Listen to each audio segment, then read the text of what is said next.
Hello, everybody, and welcome to the Benefactor at Chaotic Neutral Games. I'm Simon, your DM for tonight, as we join Rodrigo, Nick, Kate, Felicia, and Corinne with their adventures in Illyria. Don't forget, you can help or indeed hinder. Check out the options in the chat bar below. You can join our lovely community by finding the Discord link in the channel notes, or subscribe and support us in what we are doing. It's Friday. It's a very Friday, and you have a slightly frazzled DM, but we're going to go back into Illyria for one more time. So let's get started with episode 126 of the Benefactor.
Go on.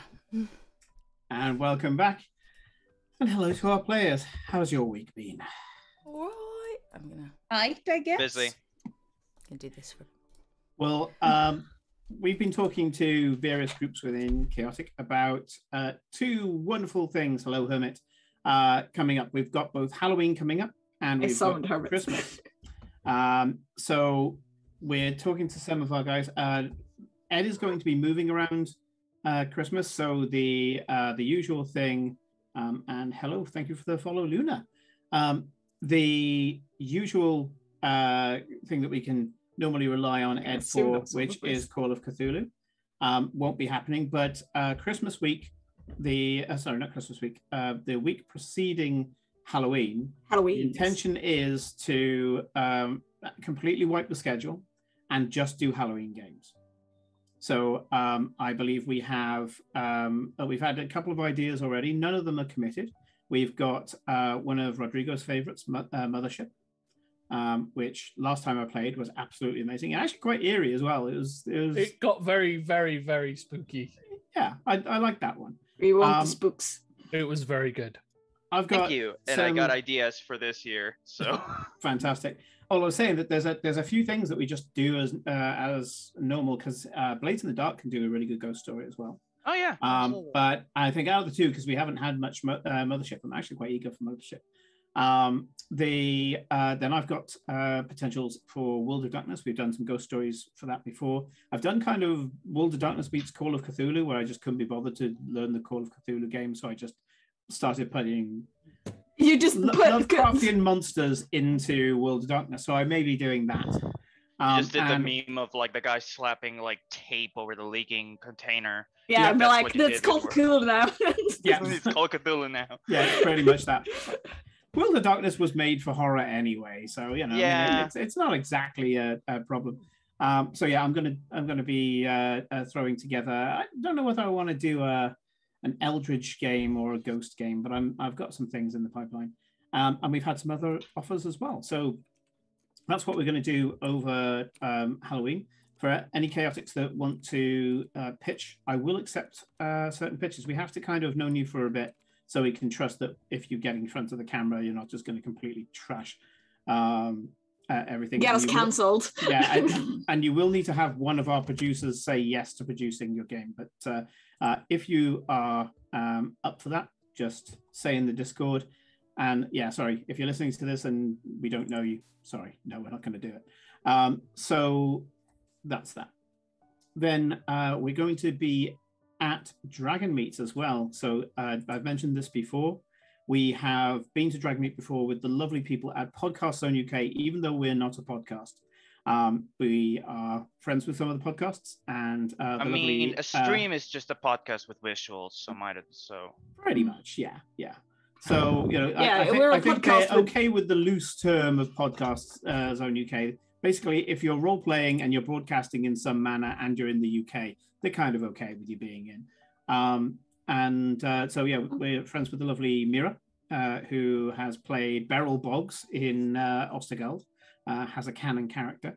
So we will be at Dragon Meet. Now, Dragon Meet's going to be on the 4th of December.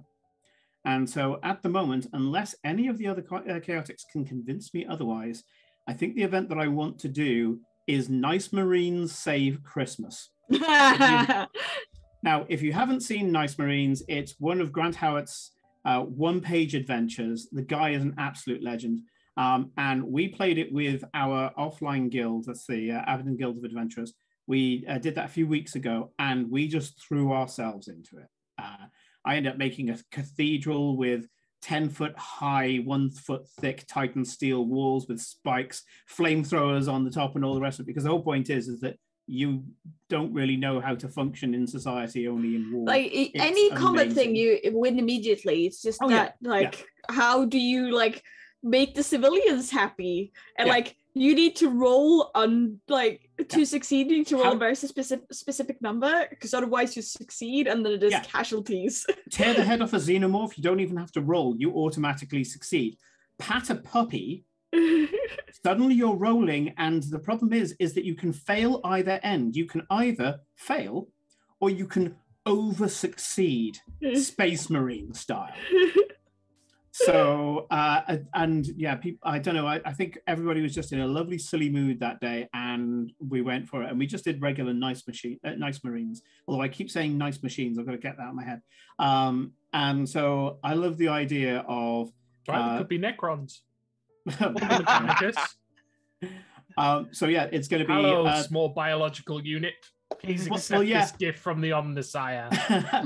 I did actually pitch this so that Grant could join in, and I in my pitch I said that the Nice Marines find on their way back to cryosleep, they find a small partially formed human who is crying, who has been told by the more fully formed human that has genetic similarities to them that the God Emperor celebration that is known as Christmas is cancelled. This, of course, cannot be tolerated because this obviously this is heresy. That's fucking heresy. Yeah. You can't not have Christmas. That's fucking heresy. So the Nice Marines can't, by the codex, cannot go back into hypersleep until they have saved Christmas.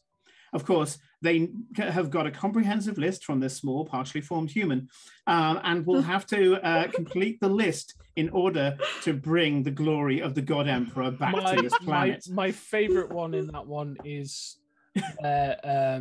it's a child, Eldar child, who is trying to get her family back because they've been killed and they're soul stones, and they don't really have gods, the Eldar. Yeah. And she's been told, or she's learned, that the humans have a god, and as such she thinks that the human god is kind of a bit like Santa, and for Christmas she asks for her parents back. Aww. And so so she writes to the God Emperor, it arrives at the Imperial Palace, and some custode reads the letter and goes on a quest to go collect the soul shards so she can be reunited with her parents in Wraithbone Construct. It's incredible. It is incredibly amazing. Adorable. Yeah. And the best part of this game, remember this, he wrote this on one page of A4. The guy, as I say, is a legend. You can have any resources you want from the cathedral ship that's above you. So it's like, you know, if all of a sudden they say, we want a petting zoo, no problem. We've got an entire geno lab up there, and we will happily genetically engineer whatever you want. You want to have guns, flamethrowers, heavy weapons platforms. They will do all of that for you. One last thing before we begin. Let me play as a Sister of Battle, and I'm in. Yeah. There's going to be 2 runnings of this game. One at Dragonmeet, and there's going to be one at Christmas as well. Because I honestly think that this is probably going to go very, very badly / brilliantly, but in very different ways each time we do it. So I'm happy to run this one twice. But I did actually invite Grant, and he said if he wasn't stuck on the stall all day, he would have been there as well. So I'm hoping that if he's not stuck at the stall all day at Dragonmeet, that he'll at least is he there? I didn't realize he goes there. He's there. Yeah, absolutely. So yeah, I'd say when I told him, this is how I'm going to use your nice Marines, he absolutely loved the idea. Sean bought his whole PDF booklet last time we were there. I remember. Yeah. Incredible. Yeah, so I'm looking forward to chatting to him and all the rest of it as well, because as I say, he's really approachable, really nice guy. So yeah, we also played The Witch is Dead. If you haven't played that, it's brilliant. I was an owl. Anyway, let's get to game. Anyway, so that's kind of announcements. We are doing stuff and we are thinking stuff up. So with more stuff. Answers on a postcard for we have plans for stuffs. Oh, plans for stuff. Okay. Yeah. So if anybody's got any suggestions, maybe obscure systems that we haven't tried out or anything like that, something you may have seen on Drive-Thru RPG, give us a shout. Get on the community, give us a shout, and let's give it a try. We're happy to try all sorts of stuff. Anyway, let's get back to Ostergard in the Vardencore Empire, in the old kingdom of Illyria. You are sat in the Green Mansion, having tea with a very focused, very exhausted Renata. This is Renata Green plus 2 hours, the one that you met in the Rift. And so you're now able to talk about pretty much everything with her, if you so wish. She's just given you a very itemized speech. I wouldn't call it rousing as such, more kind of informative as to the powers you've accrued, what the city's willing to do, what the empire's willing to do, and saying, time is running short. Get Jordan, get Karnatala, get whatever power you can to put against the architect, because we know that he will be coming soon. This is a planning session. You can do whatever you want. You can go down any tangent, but the thing that Renata is setting you to is to get an idea of what you want to do when the divine mote of creation, a twisted creature who has been banished for eons, comes back to the prime material plane and throws a hissy fit with the power of creation. That's what you're up against. So I would like to hide under a rock, please. Thank you. Rock no longer exists. Or at least the rock exists, but it opens up its mouth and devours you. Oh no, he could turn everything into a mimic. The entire planet is now a mimic. I mean, that would be terrifying. I mean, there's worse things he can do, but that one's probably the most terrifying one. I mean, yes, yeah, let's go with that. Do we have anything we need to do in the city before we head off? I'm gonna have to pick up more supplies so I can work on the spell Farrell wants to create. You creating a spell? Yes, the trap one. The demi-plane one we talked about. Yes. Yeah, no, I know. Yesterday. I know. It's the making sure he doesn't escape trap. That's what we need to sort out. Sorry, I'm just running through a couple of things in my head. I think in terms of the mundane sort of stuff, I think we're pretty good. I think Well, then you don't need me then. I flick him on the head. Just Oh, Aiden. Across the table. You just may like, want to be mundane, but you've long since passed that point. I mean, We are almost at the point of being godlike, so you know. I mean, you guys are near to the point of being godlike. I just can like stick my arm through walls sometimes. Yes, and also, you know, stop gods in their tracks. Well, not gods, but you know, A potato, things. potato. Let's use shorthand and just call him a god. It will save us a lot of headaches. Yeah. You can make him not be able to move for a round. It's pretty cool. Oh yeah. Oh yes, almighty power of creation. What is your strength score?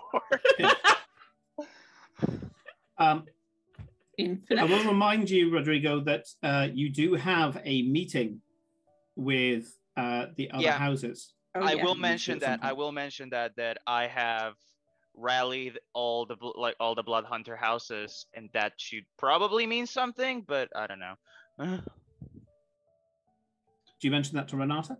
Yeah, I do mention that to Renata. I mean, she will probably already know because she's Renata, but I would still tell her. The way she reacts, it's news, but not unsurprising. Mm-hmm. And she says, "Well, that's, I think, a very noble choice. The houses went their own way after they after they fought at the Battle of Raven's Ridge, because, well, they were related only by the sacrifice types that they made. Nothing really united the houses other than they made that sacrifice that day. That shows a certain personal quality, I suppose. That loose link kept them together under the name Bloodhunters. Well, nothing brings people together than an omnipotent existential threat, so... You're not wrong. But for me, no, I think that's something good, something different. I don't know how the other houses have endured over time, whether they become good, bad, lazy, misguided. Just to fill in Nick what happened last time. So some stuff happened. I mean, I did leave. Oh yes, you were. So I will also appreciate the recap. Just thinking what happened. Well, Glory and Cora accosted Ola Soraka during the interview. Yeah. And embarrassed the shit out of her. Yeah, and then while that was going on, I broke into Ola Soraka's office I tried to pick the lock, got defeated by lock, went and pickpocketed her key instead, and used that. I mean, a lock that can defeat the rogue. I mean, truly, that's what we just need to throw at the architect. Because if Eclipse can't pick that lock, then truly that is the greatest power on. I think I this plane. said that during the session, but it's like the unstoppable force means the immovable object. Yeah, Mm-hmm. yeah, but yeah, I got the lock. This was a level 18 lock with arcane lock cast upon it, meaning that it had a difficulty of 28. Yeah. Yeah, I did. And for 28,000 people at the Pontiac Dome, brother. Anyway. Yeah. I went and I got a letter that was sent to Ola Soraka from Renata like 10 years ago, was it? 10? 9? When the first incident happened. Telling her there would be another incident and you need to stay here until that incident happened, and then you're gonna resign, is what the letter told her. I took the letter and locked the door and put the key back in Ola Soraka's pocket, and I gave, I You revealed it to a very non-surprised Renata. She was like, yeah, I remember writing it. Yeah, I revealed the letter to Renata, and the others kept it. Yeah. So Renata has been playing Ola Soraka for the last 9 years. 9 years ago, which was 2 years after the event. The event happened 11 years ago. And shortly after that, she approached Ola Soraka and said, right, this is how it's going to go. It's going to happen again. You're going to stay because I don't want some other poor klutz having to resign over this shit. You're going to stay long enough that you have to resign. And that was it. She offered Ola Soraka safe and paid for passage to any city in Illyria. After that, she's on her own. Ola Soraka has gone to Ambermount. Well, she hasn't gone anywhere yet. She's going to Ambermount. Yeah. What's the deal with Ola Soraka, by the way? Renata looks at Cora but doesn't say anything. I just realised my background's wrong. Yeah, your background is the news at 10. I know that's my background for Excelsior. Yeah.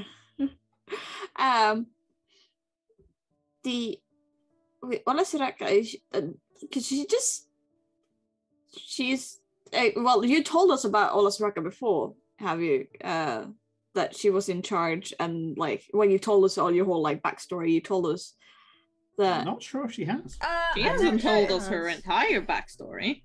Well, she told us Ola Soraka was in charge of the mine where the red residuum was found. That's it, Corinne. Well, that's all you and I know. There was a time when there was a big reveal, but it wasn't like openly done in character, if you know what I mean. Yeah. Because there was a time when I showed them what I looked like as Talo, and all of that. So there was a decent amount of stuff revealed because it was the whole Enola thing. They were like, "Who is Enola?" and so blah blah blah. So it just depends whether at the time I revealed that I was working for Ola, that me and Enola were working for Ola. I mean, you probably would have mentioned it, that like you work for this random, because that seems a weird thing to keep when you're revealing all the other stuff. I'm sort of, I mean, I think it's weird because it feels retconny, but I feel like I probably would have said, like, I was working for her, and we thought, like, all that I think about. Does that work, Simon, or shall I just do it now? We can just do it now. We can just reveal. You can decide. I mean, this is your thing. Well, so if there's confusion over what people knew and didn't know,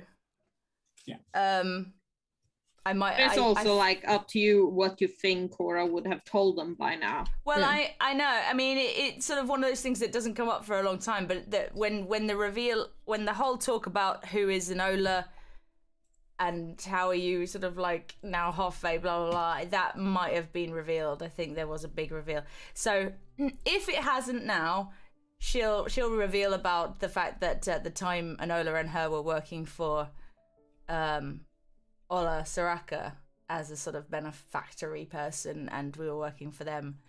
And if I remember my backstory enough, we're on a sort of supply run missiony thing, and we're ambushed, and our party basically sort of ambushed, and I'm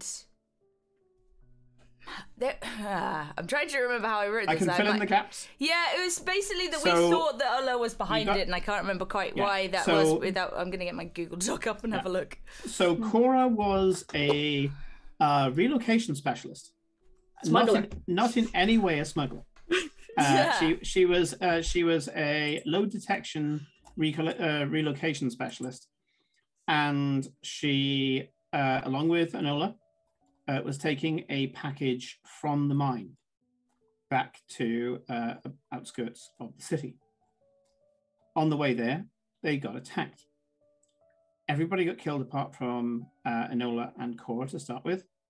Then a guy went up and stabbed Enola. When Taro, as Cora was known back then, saw Enola go down, she went into an absolute frenzy. All she had was a dagger, but she was, hacking and slashing and things like that until somebody plunged I think beamed her over the head with a mace and then stabbed her in the gut. I can't remember. I think the reason she has the scar is from a spell attack that knocked her out. As far as Taro's concerned, she lost consciousness watching Enola bleeding out. Enola looking up out of camera view and going, no, and losing her strength.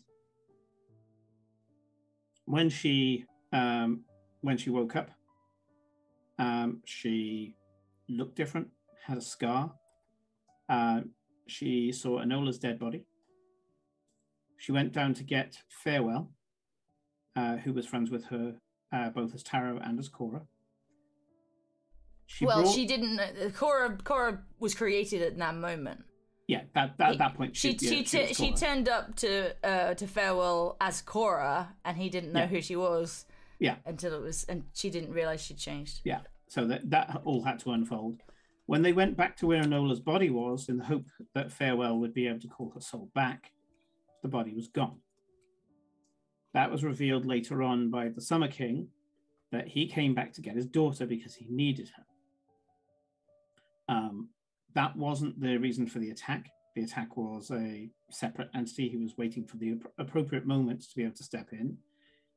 He came in, healed his daughter, killed all the bandits, by the way, completely obliterated them. The reason why Cora couldn't find any of those because he turned the bodies to ash. Realized that Cora, first of all, Enola said, Father, spare her. She has my heart. At which point he turned around and said, well, you have to come back with me, but for the love I bear you, yes, I will. And so he put some of his power in Cora, creating a warlock.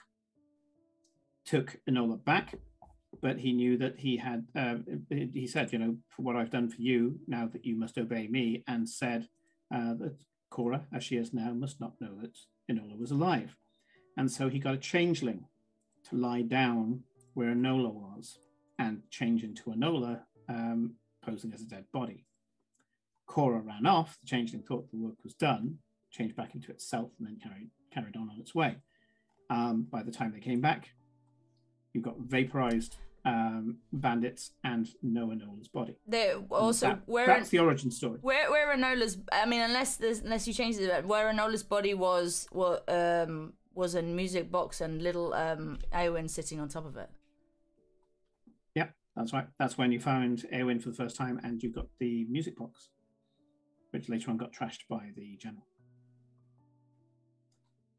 So, there was something about thinking that Ola was actually behind it, because the whole reason for hiding the fact that she is Taro and hiding from her family is she thought that her family would be in danger if she was found to be still alive, because everyone was meant to be killed. You were smuggling for the mine so that you could get close to Ola and get dirt on her.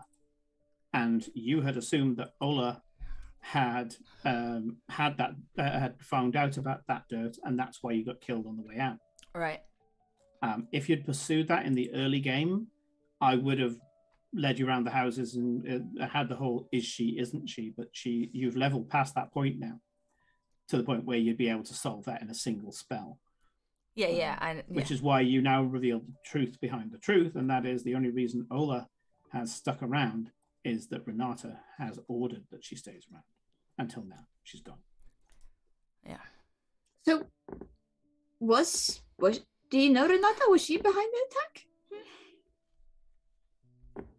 The attack? I thought did Cora tell us this now? Was this information from? If Cora shares that now, Renata says the attack. No, the attack was bunch of bandits who saw some people come out of a gold mine. That's all.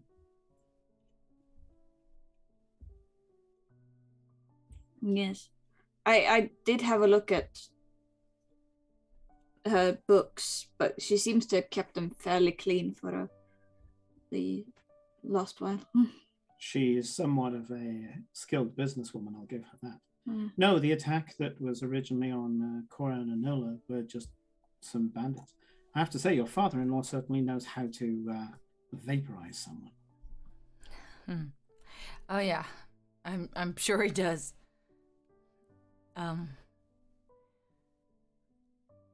Well, I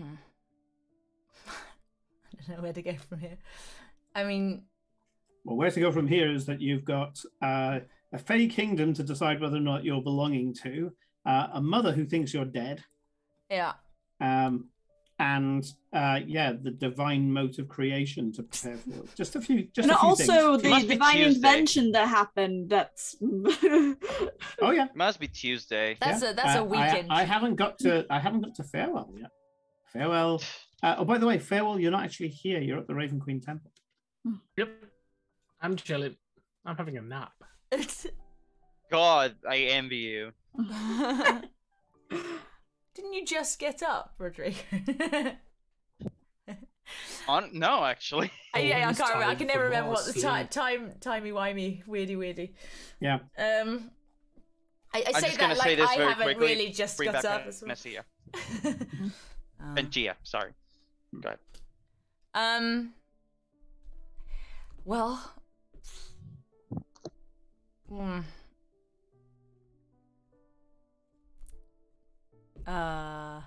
Now what? Should we go find Farewell? Find Farewell. It's at the temple. He's fine. Probably go see your mum in case she's not in danger. I mean, she's not in danger though. Yeah, but I mean, you to see her, because I know if my parents thought I was dead, they would kill me. Well, if I wasn't actually dead. Then I'm in danger. Oh no, don't worry. If she's anything like my parents, she would just resurrect you to kill you, to resurrect you to kill you again. Yeah, no one is like your parents, Glory. Only your parents are like your parents. Yeah. Eowyn flutters over with this gigantic card that looks like a tower shield on it. She's like, I've got it, and flicks it into Glory's face. I'm kidding. I want it. Please tell me she flicked it hard enough to inflict damage. With a weapon, she only does 1 point of damage. I'm not going to get her to do that or more with a playing card. It's a nasty paper cut, though. Oh.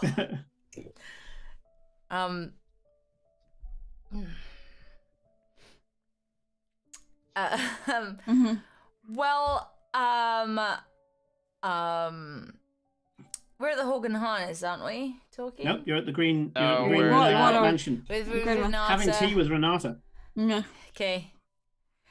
Okay. Well, talking to my mom seems easier than dealing with the beat of creation, so let's go there. I mean, considering how our lives have been at this point, I'm inclined to say otherwise. But let's go and do the mom thing. Well, okay. I get we're trying to story point, but Cora doesn't want to do this without Farewell and stuff. Like, this has been like 2 years sort of thing of hiding, so she's not going to suddenly go up to her mom and be like, "Hi, mom, by the way, this," and then so let's get Farewell first. Yeah, let's make it feel organic. So I'm definitely when we're done talking to Renata, I don't know what to ask Renata. I have no idea how to deal with a beat of creation. So we have a few plans in motion. We just need to get okay, the but work how done. many of them are good plans though? The only thing I can think of, defeating him is a good plan. That is a good plan. The only thing I can think of is we need to come up with some way.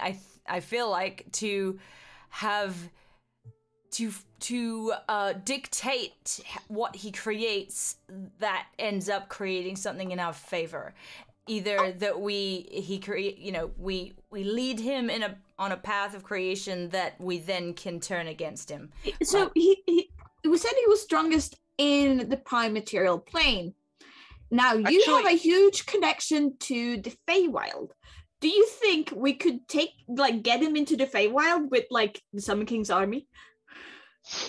Simon, this is going to be weird, right? And if you want me to make a roll, you'll see. It's a weird line of thinking, but I think it might lead somewhere. Simon, from what we know of the architect, does the architect in Aiden's eyes, does he act the same way, like more or less the same way that some of the would-be liches and would-be demi-liches act? What, trying to define themselves by some great opus, you mean? Or... Yeah. So this is what I'm trying to say. Sorry, I'm just trying to get it all together here. Aiden is going to ask, what is the architect's biggest neurosis, biggest obsession? Well, that's easy. He believes himself scorned by those who created him, effectively scorned by his family, parents, and wants to show that he can excel past them. They got him to create creation as it is, and he didn't believe that it was finished. He believed that it was just a draft. Okay. And so he wants to make what he would consider to be perfection. But perfection for him is to keep going and going and going. What you're telling me is that the what we're gathering is that the architect is a massive spiteful bitch. Yes. That would be accurate. Yes. Okay. What if we turn that spite against him? What if instead of us trying to defeat him, in your standard massive grind, meat grinder battle with tons of armies, why don't we try feeding that spite and neurosis until he basically overloads or self-destructs, something along those lines? I'd certainly consider that to be an option. I did say already as part of our deliberations that the one thing that has become evident is that his emotional state is clearly one place where he can be manipulated, misdirected. True. He has ultimate power, but nowhere near omnipotence and ultimate wisdom. You should at least consider him omniscient once he enters this plane of existence. Okay. How hard would it be to move him, not to his prison, but move him just, for example, to the Feywild? Because he has less power there. That's true? It's not? Well, look at the evidence. That demiplane seemed to be a block of clay made by the architect himself. It was a sustainable demiplane. I'm sure scholars will want to study it for many years to come. But by the looks of it, the gods tricked him into creating that block of clay as an arena for his demise, or at least his incarceration. This is something that has been done before. I should imagine with the level of intellect the architect has shown himself to have, you would have to find a different way for him to build his own prison around him or put himself in a position where he would need that to be the case. I mean, if we could find something that he absolutely 100% could not live without, he could maybe drawn into one of the other planes of existence where he will still have a certain amount of power. He did create them. Unless he may not have created the Feywild. No, the Feywild is connected. The Feywild is shaped by the thoughts and fantasies, hopes and dreams of the populace. Yes, that's what I was thinking. But in order for that to work, you'd have to coax him to go to a place where he knows he would be weakened, that he'd be out of control. If for the Feywild, there are just out and wild portals, are there not? There are portals, but we're not talking about a simple humanoid here. Regardless of what form the architect takes when he arrives, he will be this motive divinity. You would have to get him to bring the entirety of his existence into one place, like the gods did, not a mere avatar. That's what I was saying. yeah, maybe pushing him through a portal would be really hard. But another thing is having him enter that portal out of his own free will. And you'd have to find a reason for him to do so. And it has to be Again, one that is unnegotiable. Remember, he has sent forward his foot soldiers before. Unless this is something that he can only trust himself to handle, he'll end up just sending legions of demons. Well, we know what the bait he's after. You know what he's after? Did you say? It's got something to do with Karnatara, if I remember rightly. He has an interest in her himself. Oh yeah. No. Not according to my research. What have you got for that? And as a DM, I'll tell you, yeah, he doesn't care about Karnatara. Well, what if he might care about Jordan? Yeah. Well, at least he has something to do with Jordan, because Jordan has defeated him before. Okay, so potentially two options. One, well, no, maybe not, because I was about to say, one, you pretend that Jordan is in the Feywilds, but then he would send legions. I think to get him, we maybe, if he hasn't essentially conquered or been a part of the Feywilds, then maybe it's an ego thing. We challenge, what I was saying. Essentially, he hasn't created within the Feywilds, so it goad him into going there to continue his creation thing. He has to be there. He wouldn't even send legions for that because it's a different task, and then attack him there. But we don't know if he will then be able to create stuff. But I mean, yeah, does he have a plane he hasn't conquered? So he wants to get revenge on the gods. Now, our biggest link with the gods is Farewell. Do you think we could somehow get them to use their modes of divinity as bait? I would say that is thinking in the right direction. Because he definitely wants more of that divinity stuff. And we know Jordan's got a part of the divinity. That's why he was able to strike him down. So we also need... Question, do we know how Jordan defeated the Architect? No, we need to find out. He didn't defeat the Architect. He defeated one of the Architect's creations that appeared. It was one of the Architect's kind of prime creations, what he considered to be one of his strongest. Jordan managed to down the bitch in a single blow of his sword. Yeah, so... Okay, yeah. but you haven't got the wrapping that I gave to Jordan, Jordan is a Pelorian paladin. Yeah. Or at least was. Yeah. Yeah. When he did, he smited the bastard. Yeah? No, that's and fair. And when he did so, it wasn't smiting that's on any character sheet. It was a smite that basically had a hot connection straight to Pelor himself. Yeah, so the Jordan has a big connection to Pelor, which Pelor has a big connection. I understand, but I think we're thinking about this the completely wrong way. We're dealing with raw, unfettered divinity. We're dealing with creation. Even if Jordan managed to down one of its prime beings, it's still a fraction of the big man himself.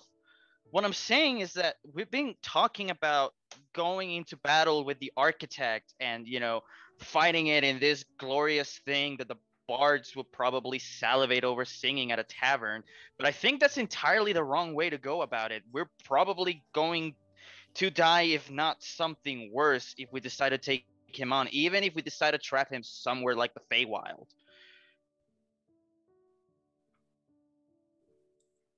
Well, how do you propose we do it other than... That's what I'm trying to think. That's what I'm trying to think. I'm not pretending that I have all the answers. Fighting in the Feywild is a place of imagination and growth, and this thing and the Architect is a being of imagination. It's not like the witch that we killed. where You're going to have to say this as a player because your character's not here yet. Yeah. But this is what Farewell would say. Yeah. Mm-hmm. Is that You feel the spirit of farewell. She was devoid of imagination, consumed by a singular emotion. This is a creature where he has control of his full faculties, thus taking him somewhere that is so influenceable through emotion and control, and that is too dangerous. I would not like the idea of subjecting an entire plane to potential fall just for our own benefit of throwing meat waves at him. I mean, didn't he fight the gods themselves and they couldn't defeat him? I don't know how we can even think that this is something we can win. Like that, the gods themselves created aiming the to architect. defeat He is a him. tool created by the gods, not just the good gods, the dawn gods, but actually the evil gods as well. Yeah, like all the the entire pantheon. The entire pantheon created him to create the world. Right. They literally and they haven't got rid subcontracted of him. Yeah. So they couldn't destroy him because only the good ones wanted to destroy him, according to what you've been told. You would have to ask someone who's very well versed in evil religious lore to find out if they were there. As a result, the only thing they could do was to lure him into a place where they could weaken him enough to throw him into the abyss. Yeah, so like this is Aiden's point. We've been talking about this like we're planning a military campaign, right? When that is probably farthest from the thing we should be doing, you know? Like even the gods themselves couldn't fight the architect directly. They had to trap him. Well, they couldn't fight him directly because the evil gods didn't want to fight him. No, but so point that's still the case. like this is not something you can stab to death as much as we will want to. This is something that we're gonna have to be really, really, really smart about. That's why I've been asking about what's the architect's biggest obsessions. What is the it's neurosis, the things we can, even as a being of pure logic and whatever, the thing like the chink in the armor of that logic that we can exploit. Yeah, Renata sits back and says, there's only two options as far as I can see. He either wants to destroy the gods, or at least weaken them to the point of subservience, and then remake this entire creation, and then keep remaking it until he sees perfection, as he believes that when he sees it, he shall know it, and then he shall be content. Or he wants to destroy the gods and basically become the single god of this reality. I see. And I think my personal theory is that he's really angry at mommy and daddy, so he wants to go and kill them. Or he wants to prove to them that he's worthy and that they should not have offended him in the first place. Okay, here's a question. Is there a way of tricking him into thinking that he's arriving at the prime material plane when he isn't? Anybody who has emotion can be tricked. The Feywild, for example, is all about hopes, dreams, and to a certain extent fulfillment. Your idea of coaxing them into the Feywild may not be that far away from a plan. If you can convince the Feywild to pretend to be the prime material plane, to literally be the land of his dreams, you might be able to get him to coax him straight through the prime material plane into the Feywild. The question is how quickly it will take him to realize that this is not a plane of his creation. You might be talking seconds if you're lucky. Also, let's assume this is what we want to do. We have a snare, but we still need to be able to go for the kill or the incapacitation, which we still haven't figured out.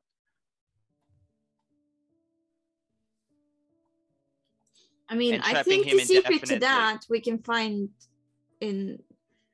I think more answers that we can really find with Jordan. I think the heart but I know this is rich coming from me, but I think the heart of Jordan is a big piece in this. I would agree. Jordan was closer to the gods than anybody has been since Jordan. He was directly blessed by Pelor. No Pelor's hand.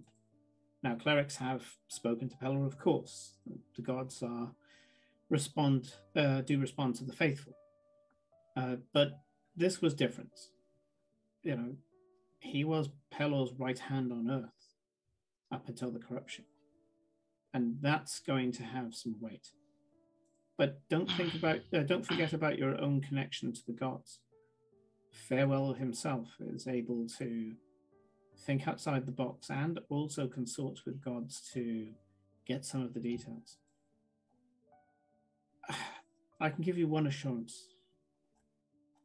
There is no divine being that cannot be defeated. It's tricky in some cases. But you can get rid of their powers, you can destroy them. It's not a problem. It's easier for the gods, but mortals are capable of it too.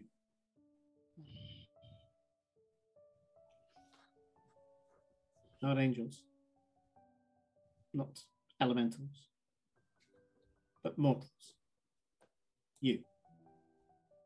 Each one of you has a level of free will that divorces yourselves from all the gods. A bond that can only be reattached by faith. As such, as much as you're not necessarily capable of defeating those who have tried to oppress you, you're gods of your own lifetime. Biden is deep in thought. I think it might be possible that like some of the words are going over his head. That gives you power over a god. It's a difficult power, not one that I rightly know how to use myself. I've never had the hang of it. But a god needs to be perceived. A god cannot make you do anything. I mean, yes, there are spells that mortals can cast that they can get from gods to command you to do certain things. But ultimately, all of the gods exist through free will. Even if you're like Tiamat, she oppresses a lot of people who have free will, but what she doesn't do is take away their free will. A mindless slave is of no use to a god.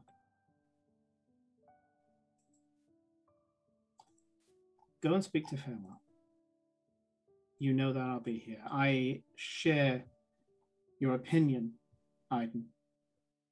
I don't believe that a great act of war is going to be able to do this.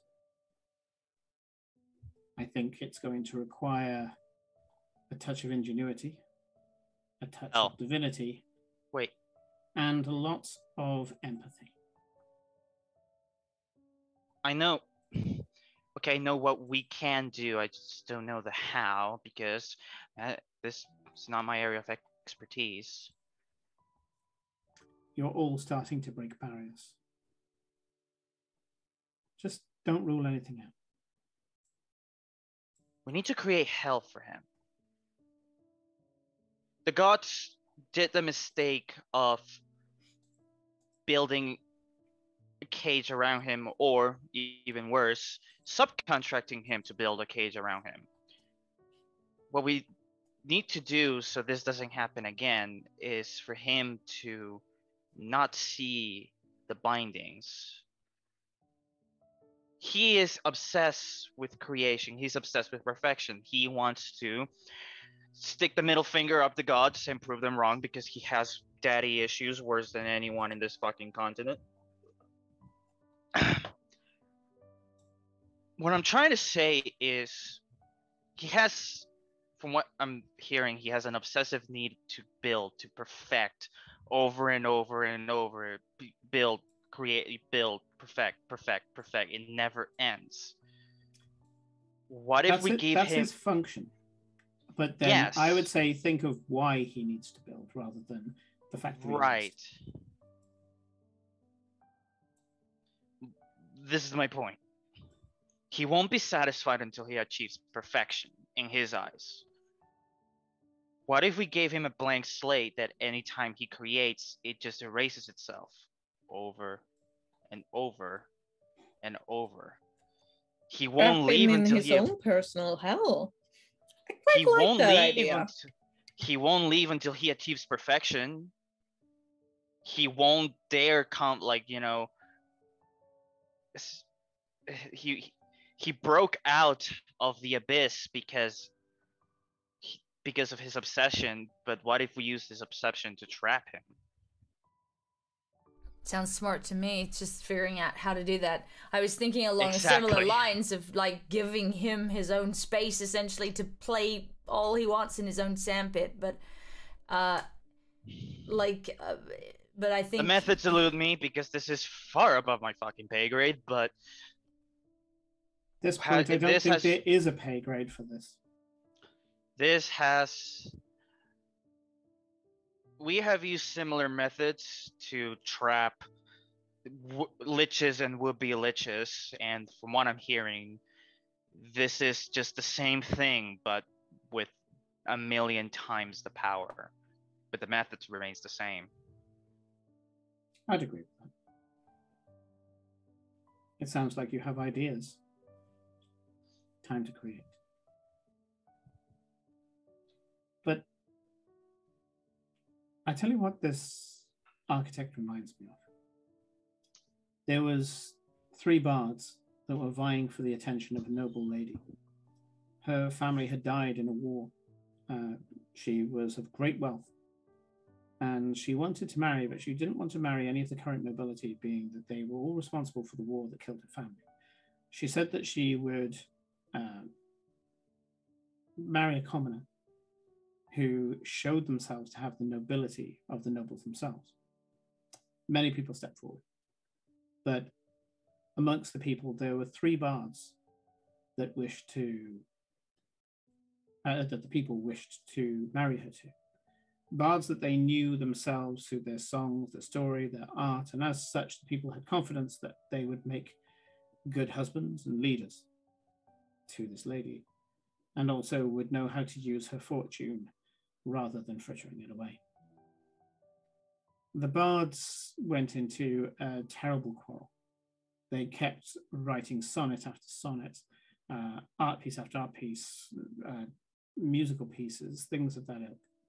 One of them started to lose his patience and screamed at the lady, I am clearly the winner out of these 2 in terms of talent. The people have picked 3 people of talent to come to you, and I declare that amongst them all I am the perfect gentleman, and therefore the perfect answer for you.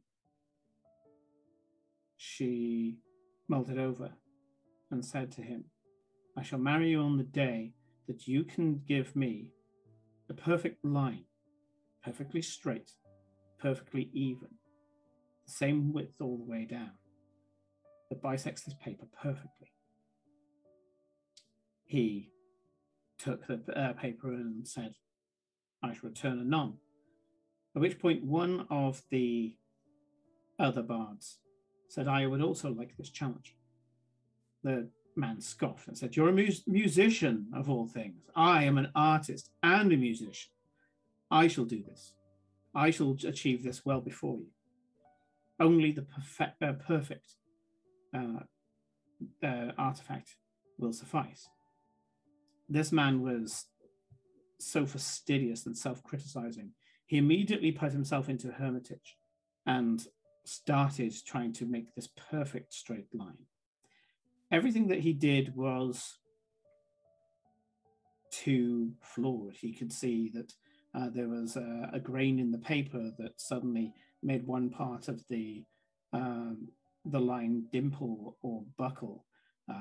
It just didn't look straight to him, no matter how much he looked at it. It just didn't have that air of perfection. And he hermited himself there for many years. Eventually, he had to give up. He did the best job he could, a single straight line drawn by hand, right down the center of the page, perfectly bisecting the paper in two. He came back to a throne room and sat at the head of the throne room, the Lord and Lady, the bard, that had also taken up the challenge, sat by her side. He presented his art piece and said, "Bring forward your art piece. Bring forward the art piece that has beaten mine. Bring forward this perfect line that perfectly bisects the paper in two." The bard, now Lord, went up to a treasure chest that was nearby and pulled out a piece of paper completely covered in charcoal. She didn't specify the thickness of the line.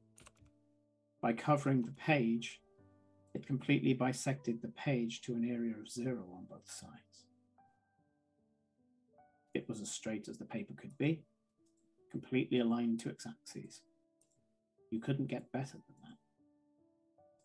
It took him 3 hours. Rules, people, perceptions are all flawed. Start thinking outside the box. She gets up and goes to go for her teacup, then shrugs, goes up to a book, opens the book, and the book is empty. But you can see it's kind of like got a dark mass in the center, almost like it's a novelty book of holding. Puts her arm in, pulls out a bottle of red wine, closes the book, and puts it back on the shelf. And says, "I'm having a night off," and walks to the door behind her desk, picking up her spell book, because she's not that secure, and walks into her bedroom. Cool. Farewell? It's not here. Let's go and grab him. Yeah, that's what I meant. Okay. As you head over to Farewell, I'm going to have a little scene with him. So Farewell, after this brush with the dead, and you can see that a lot of the victims from the mine have gone to the Raven Queen Temple, being that they are either going to be resurrected or interred, both of which the Raven Queen Temple has vest at. You walk up the steps into this giant cathedral, the only cathedral that's outside the city gates. And you can hear this chorus, large chorus. You're estimating about 80 people at least, and that's the choristers only, just emanating from the windows. You open the doors and a wall of sound cascades around you. The middle set of pews have been taken to one side, some of them turned 90 degrees so that they face into the center. And you can see that on wooden dais that have been brought up from the storage underneath the cathedral, there are several bodies. You can see dusk walking along them as the singing is going on, and anointing a sparkling powder on the forehead of each one. She pauses over each one in turn and starts praying, not quietly. You can see that she's praying, but she's praying at the body. She will occasionally kind of look up, but then she will pray. And by the time you get to her, and you know not to interfere with this ritual, 2 people are taken down for preparation for the dead, and one person comes back and gets taken off to continue his life. This is the last shot for these. Some people, their souls have already moved on. They've been ready to go on to whatever else awaits. Life with the gods, reincarnation, who knows what. You don't get to find that out until you take that journey yourself. But you've seen this time and time again as a grave cleric. Some souls are just ready. As you do that, a familiar-looking paladin, a female Goliath, very tightly bound cornrowed hair that's clasped at several places. She walks up. She's got a mostly full plate. It's like a 3/4 plate, and says, "Father, farewell." Hey, and I wrap my arms around her and I lift her up off the floor in like one of those proper like sort of like bear hugs, and then I just squeeze as hard as I can and very gently whisper, going, "It's just farewell. Come on, we had a whole conversation about this. We don't do that. We don't do the title things." You're squeezing. She's been squeezed by harder. She's a Goliath after all. She's Yeah, got exactly. brothers. So yeah, she kind of leans down to your ear and says, "My apologies, but it seemed better to be formal considering the ceremonies going on." She flexes to get out of your grip, and I mean, come on, they're not going to mind. yes, some people, especially the faithful, prefer a little more decorum. I'm glad that you're well. I've been better. At least I didn't die this time. That's an improvement. I hear it's a great improvement. Well, The yeah, knife I mean, that we discovered, has it served you well? yes, really well. In really weird and inconvenient and convenient and soul-crushing and enlightening and terrible but kind of cool, badass but awful. It's a whole like roller coaster of things. And if I'm completely honest, I'm going to go with my original reaction when I first got it, but I don't regret having it now, which was somewhere I never thought I would be. What do you think of the new body? And I sort of like turn around on the spot. I'm like, it's a bit different. It's taller. I know. This is good. You were too small before. No, I think I was the right height for me, but I actually, there's a terrible pun there that I'm not going to make because, there are lines that I can get away with here and there are lines that I can't. But, it's not bad. What about you? What have you been up to? Performing the duty. The Raven Queen chose you to have a life as colourful as you indeed are, whereas she chose me, a more single-minded individual, to have a more roted service. You know what? I actually thought the same thing, and I will do very little to you in actual reality if they find out, but I would appreciate it if they didn't. You just need to find yourself a group of very colorful friends, and they will drag you into places you will never ever believe that you could go, and you will do things that you will never do, and you will achieve things you never thought you could achieve, and you could actually find a way to forge your own path whilst still keeping true to your duty, I think is the appropriate word in the circumstances that I'm using it. Because look, and I slap my hands together and like farewell like fans out into like kind of like, as you look through a kaleidoscope and like it fractures all of the light into like little different kind of spectrums. There's just like this fan of farewells that come out like the back and then they fan back in again. And I'm like, an impressive spell. Kinda. It's more. It's complicated. Let's just say I can do a whole lot more now than I ever thought I could ever possibly do. Far more than the restraints of what I believed. And, walking up here, it's a long walk, by the way. I've forgotten quite how long it was. I find the walk up to the cathedral normally gives one time to contemplate. Exactly, contemplate. And I found it was refreshing. to be more than I was. To be more than I am. That's where we differ. I find comfort in knowing who and what I am. The friends that you refer to are basically my peers and my colleagues, warriors, paladins, generals, any who would be fighting the undead that plague this plane of existence. I know what I am.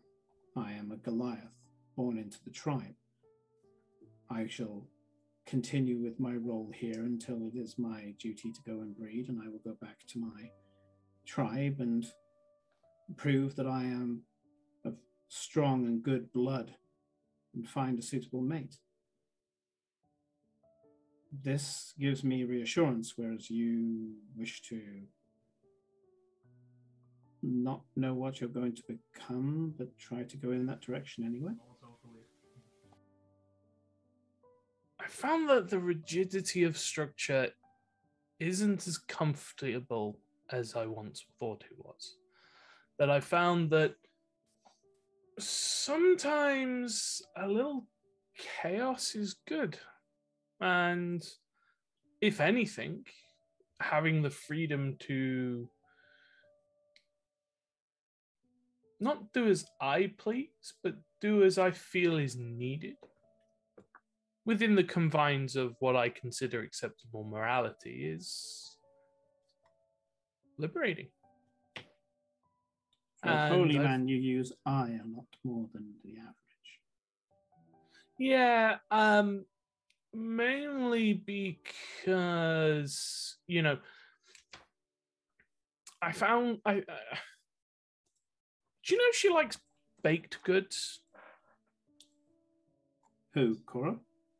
No, the Raven Queen. Like, she really likes baked goods.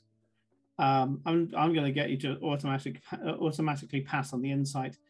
This stern paladin looks at you, trying to scrutinize the point where she determines that you're fucking with her, and when she can't find it, she looks annoyed because she's making the assumption that she just can't find it, but you are fucking with her. Yeah, which is fair. Exactly. And did you know that the Pantheon is jealous or can get jealous? The gods have emotions. This is known.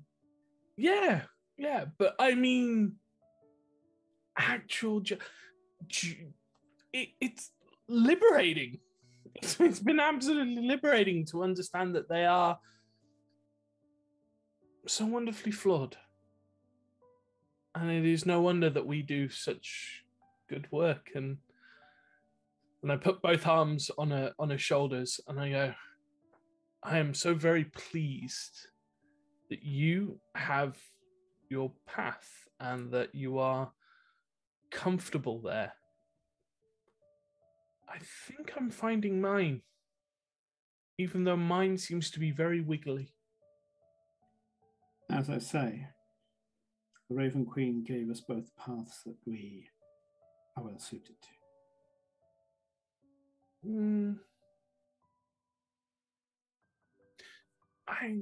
I tend to look at more or less paths more. Did you ever play the sort of bowls game when you were a kid? You know, the one where you roll the ball and you have to knock the pins over? No. Okay, so this is it like axe throwing? Not really. But basically the idea is you have to knock down all the pins in one or two balls. It sounds like some sort of ranged game. Kinda. It seems acceptable, yes. Yeah. I was very bad at it as a kid. Which... You're a melee fighter, and I'm told an adequate one. Oh, no, no.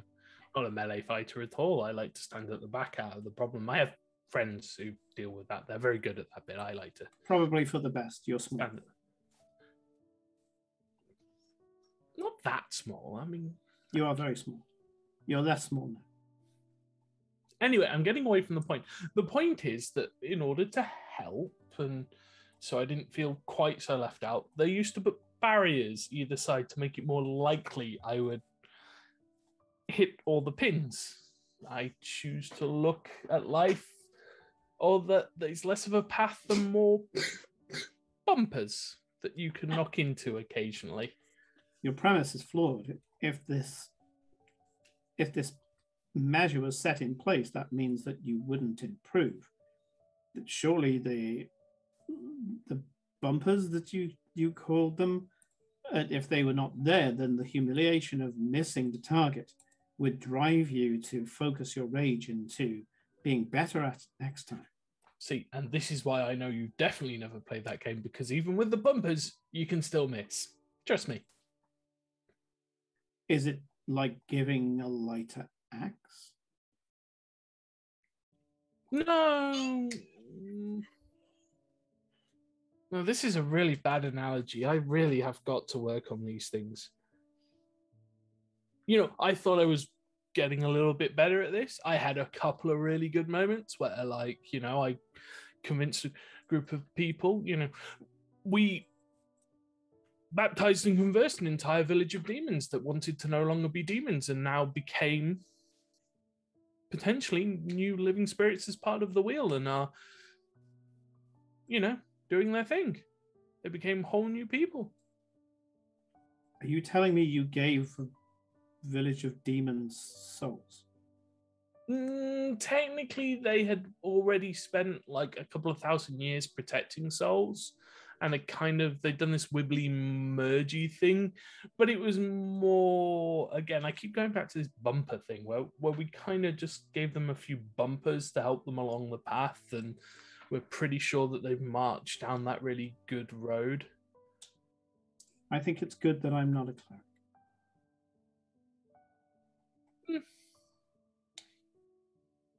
Good luck with your bumpers.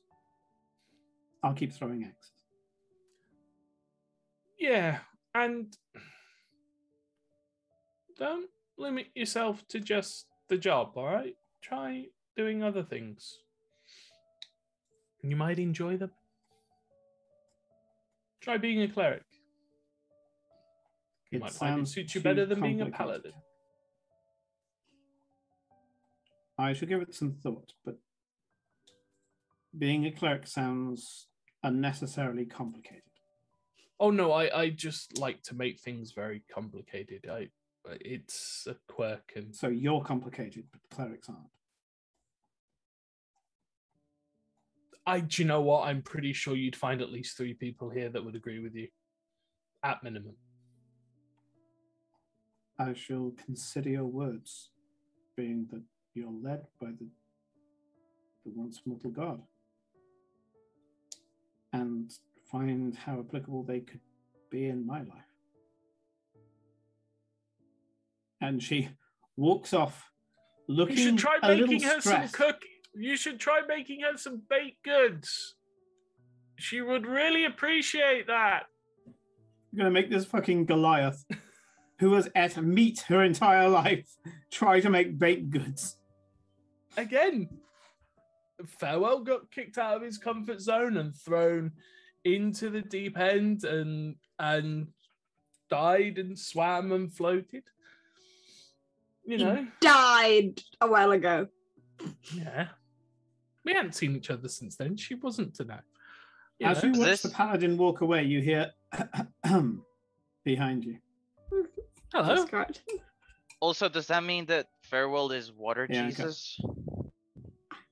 Yes. Yeah, we'll go with that. If you walk on Farewell, are you Jesus? But yeah. I'm a non-Newtonian fluid.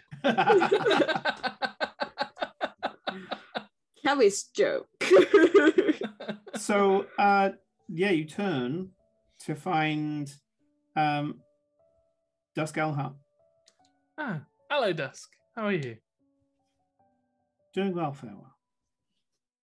Just giving people a second chance. And you can see that she only lost about just less than a quarter of the souls there. Most of them wanted to come back. You recognize a few friendly faces, Freetowners, some people from Ostergeld, people with families, people with solid reasons that go down to the soul to want to come back. Yeah. You have Busy a day. visitor. Hmm? You have a visitor. Do I? Yes. Who's that? Come with me. No. Now, I just need to explain. Let's see. I've been stabbed, blown up, eaten by a shark. Let's see. A giant flesh golem flayed most of the meat off my skeleton. That happened only a few weeks back. There was this explosive trap which almost killed me. I'm a little hesitant to just walk into the please follow me's, even though it is you, and I'm sure you're already vetting, but who? Did you call down one of the highest choir of angels? Not recently. You did a divine intervention. I mean, farewell. To be very specifically clear, I have definitely not specifically asked that in any recent period of time. However, should the request have been made and this is how the interpretation of said request has come out, that's not entirely my fault. It's not my fault, Mom. Mainly because who am I to understand and comprehend how the wills of the gods and how they decide to enact such I mean, requests that's on the literally multiple your planes? job. You're a cleric. Shut up. It's in the job description. Shut up. Farewell yeah. never said he was an actual very good, by the book cleric. He's a very good farewell cleric. he's just not very good. He's just not like the others. He does things his way, and he's very happy now to do things his way. He finds great comfort in that. Mm-hmm. But yeah, it's not entirely my doing. Entirely. They work in mysterious ways. You should know this. I shouldn't be telling you this. You know Why am I that still talking? you know that still implies that at least 90% was your involvement, right? At the maximum. Yeah. There you go. Dusk is quite possibly one of the most veteran clerics you ever met. Yeah. So, with a tried and tested patience, she has watched you completely blabber yourself out. Yep. And says, you called one of the highest choir angels to come and bestow the lady's favor upon you. Whoops. Yes. Not on me. I'm pretty good. According to your will. Did you not hear about the big goods thing? Farrell's so fucking lost without us. She looks at you as if you've just grown an extra head and says, pretty sure he's lost with us. Baked goods. Simon, do you How think do this we is a not know this? Do we not write things down? Do we not write things down? How has this been lost to time? The Book of the Once Mortal God has over 7,000 pages in the unabridged version. And you're telling me that there's not at least one paragraph in there about the baked goods? One with such a connection with the goddess, I'm sure, can ask for addendum.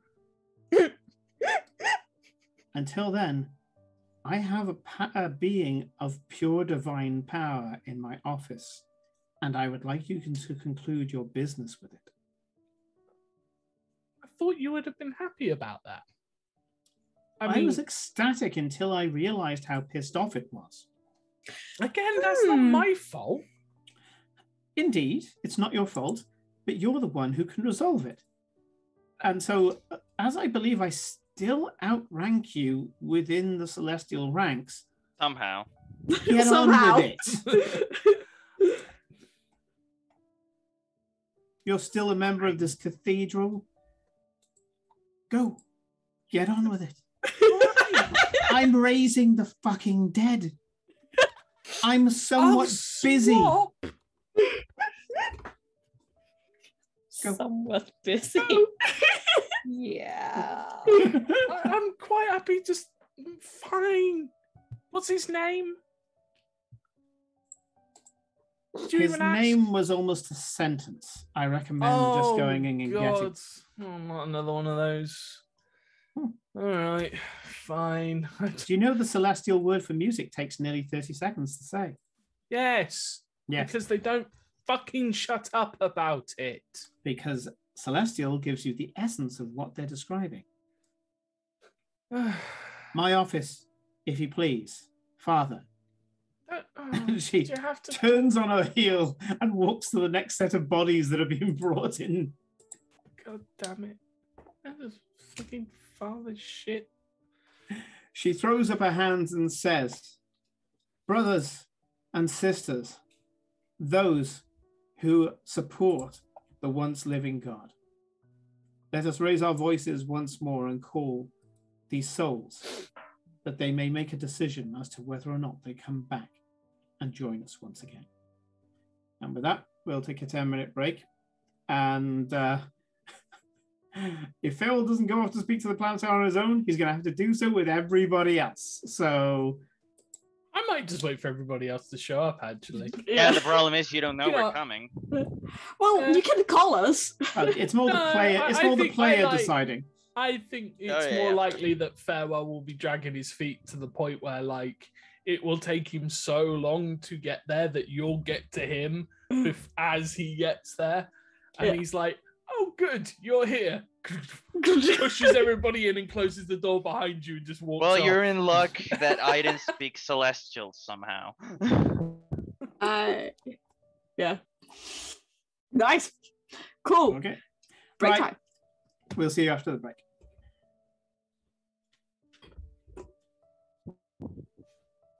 I need to be...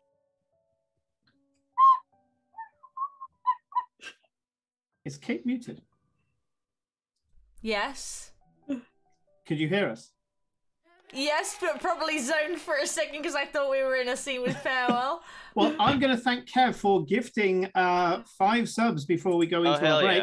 Yeah. Thank you so much, Kelly. Mage Dave, Aura Prime, Spiderbread, Unka, and Charifu Bernal, who I had no idea has been in here, or are all subscribers Some now. of these so thank you very much. From the FCE, but no, it's not that. You can't gift subs to banned people. No. As in FC is my free company. Yeah. Okay. Cool. Yeah. Anyway, we're gonna take a 10-minute break, and we will see you on the other side. Oh. Everyone. We're professional. Where's the break thing there? Uh-huh.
Yeah, we're back. Okay. Welcome back, everybody. I've been watching my screen and realized that there's still a delay. I was like, are we back? Staring at it. We are definitely back. It is a Friday. It is a very Friday. Have you noticed that? I've noticed that. It's an incredibly Friday. I mean, it was a very chill Friday at work today, so that was good. We had. I went to geography. We learned about weathering of rocks. I can't imagine that going through school a second time. I know you're doing it as a teaching assistant, but just going through school again. I've had this lesson before at this school, like this specific lesson I've been in before. I'm like, oh great, it's weathering again of rocks. Yay! Well, that's the thing. You get to... that's probably the thing that scares me the most about becoming a teacher, because I will have the same lessons every 3 years, over and over again for the rest of my working life. Yeah. Well, you have to update them and make them a little bit funkier, like learn from last lesson and make it better, I guess. But I did not have a chill day at work. I had a successful day at work, but a successful day means an exhausting day. So yes, if my eyes are trying to shut, don't mind me. Anyway. I played chess with a kid and lost. That doesn't surprise me. It's fine, Corinne. Chess fucking sucks. So. It's that this kid is good at chess. It's not that I'm not particularly bad at chess. I am like below average, but like yeah. And average. It's fine because chess blows wet chunks. Anyway. It sucks, Dick. Farewell. Are you going in to see the Planetar, or are you going to be dragging your feet? If you drag your feet, your friends come through the doors. Oh, I'm dragging my feet. I mean, come on. Okay. I mean, after what just happened before the break, of course Farewell's dragging his feet. You see your friends walk in through the door. For you guys, it's the same wall of sound that hits you. 80 choristers, then the faithful also singing this hymn. Is someone going nuts on the organ? Is like someone pulling a sick organ solo? Oh, it's like, you know, there's not an organ here. It's a full orchestra.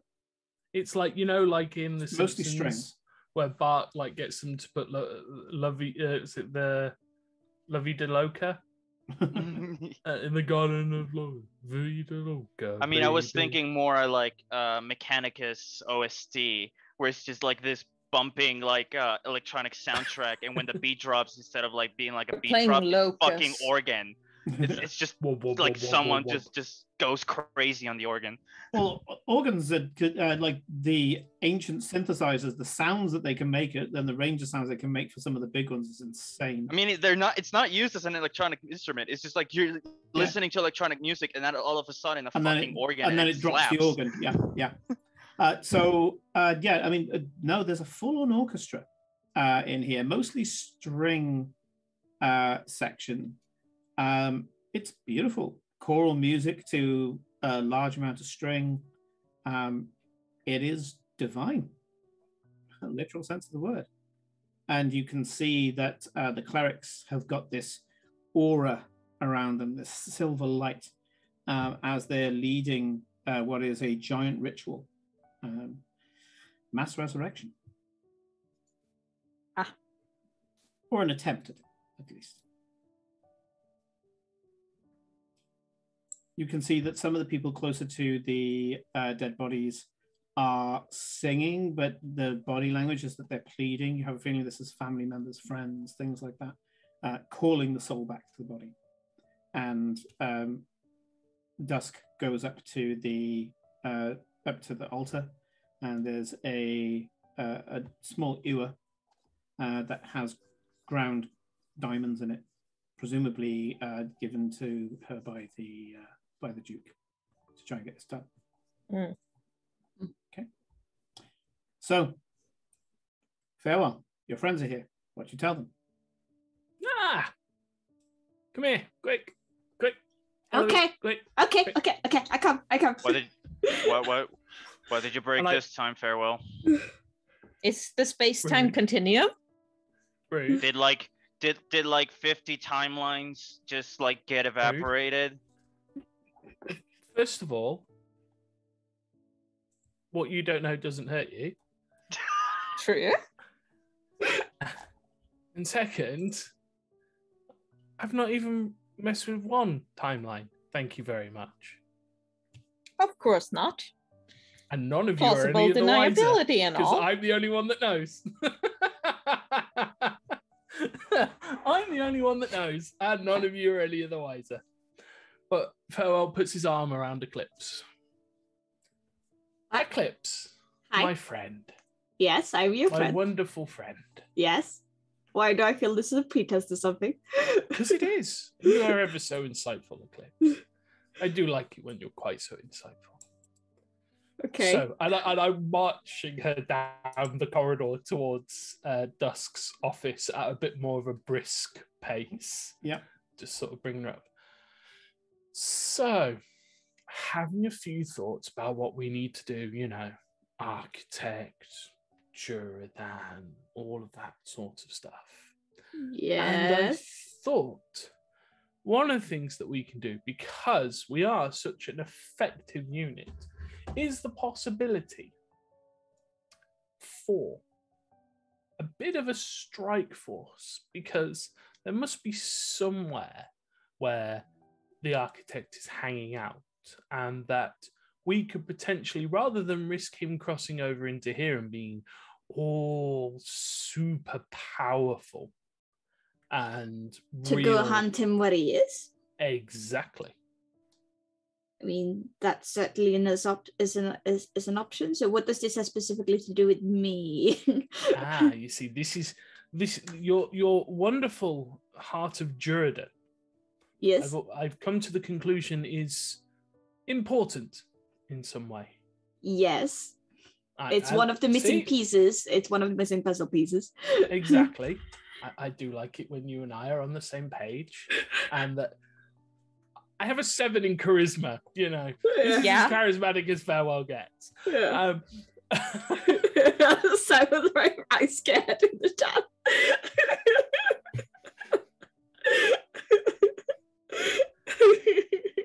Through the door is a being of immense, powerful divinity. Okay. What do you want me to do with it? No. It's what he can do for you, Fair. Because, of course, we know Juradan was touched by divinity. And I'm still not entirely convinced that you aren't related to him in some way, shape, or form. I feel like Farewell is trying to sell Eclipse a car. Scorpio said that Farewell sells timeshares. Yeah, Farewell at this moment has put on like a tweed jacket. He's got leather elbow pads on.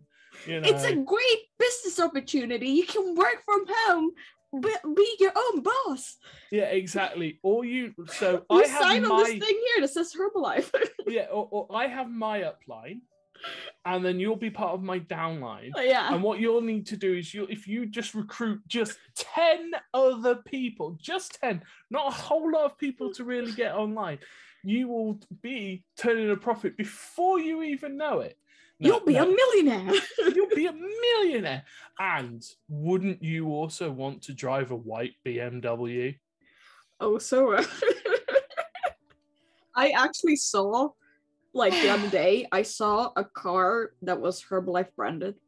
I've seen one of those as well, and yes. But that's a story for another time. Anyway, an attendant.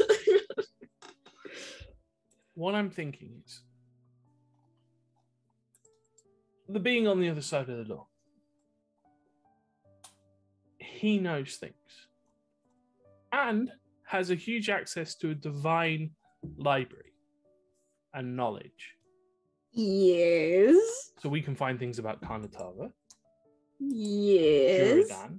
Yes. And potentially the architect's location. Yes. But he needs convincing. Okay. You bastard, you're going to set Eclipse on me, aren't you? You are singly the hardest person I have ever known in my entire existence to say no to. And I mean that with all the love in my heart. I really struggle to say no to you, Eclipse, even when it involves me having to pull your backside that's bleeding to death out of a horrible crypt. I can't. It's very difficult. I don't know why. I have a feeling it's got something to do with your eyes and the way that you can look up. You can look up at people and they suddenly go really big, and you look like a small infant version of yourself, even though you haven't got any younger. I don't know, but there's a lot of information there, and I'm pretty sure you can help. What do you think? Yes, I shall help. Fantastic. I open the door after you, and I push you in.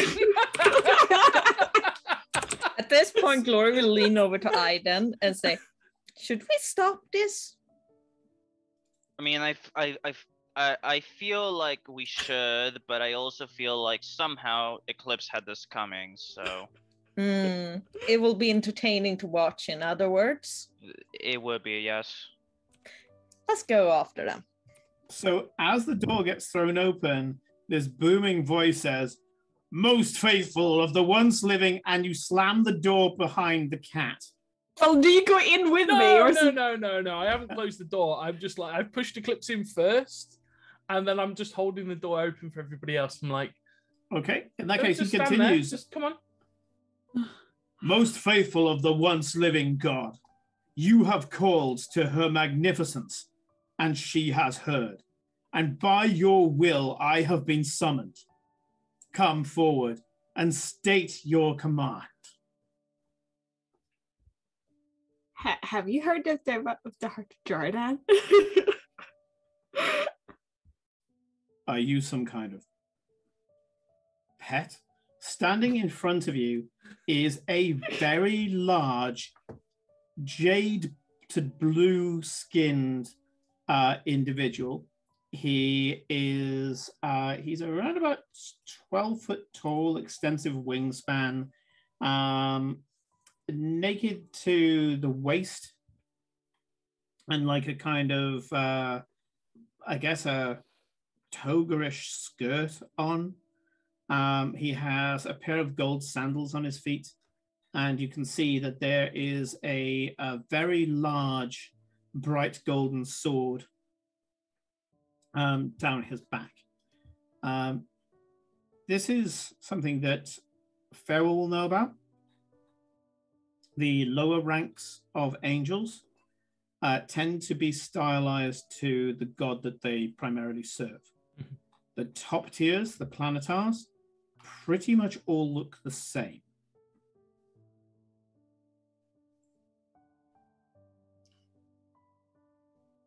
No, my name is Eclipse of the Moon. I'm not a pet. I'm a tabaxi. I'm pretty sure you know what tabaxis. God being.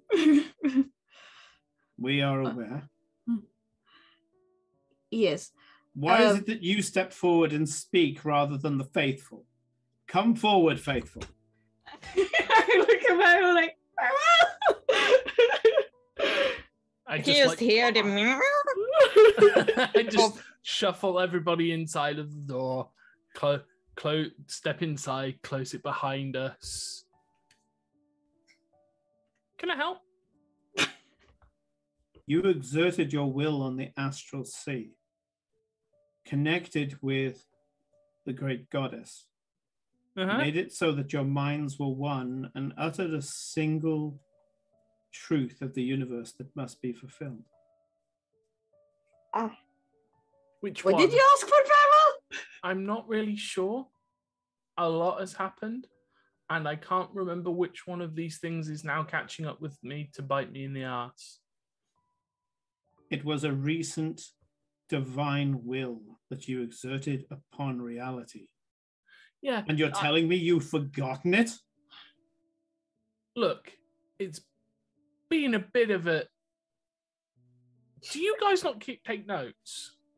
Like, I imagine I would have a file. I need you to by confirm now. your will so that I may enact it. Oh, what did you ask for farewell? I assume this was... Well, before we get to that, can we ask you a couple of questions? You can see that the chest rises and falls with what is barely kept patience and says, I am here to serve the faithful, as long as it doesn't delay my mission too much. Yes. This is important. The faithful. This is incredibly important, actually. Actually, I'm going to do something. Picture. Go for I'm it. going to do something. When I see his like chest rise and fall, you know, I tell him in Celestial, please calm down. We are pretty faithful and we do need your help. In Celestial. He turns around in Celestial, which he says, you know,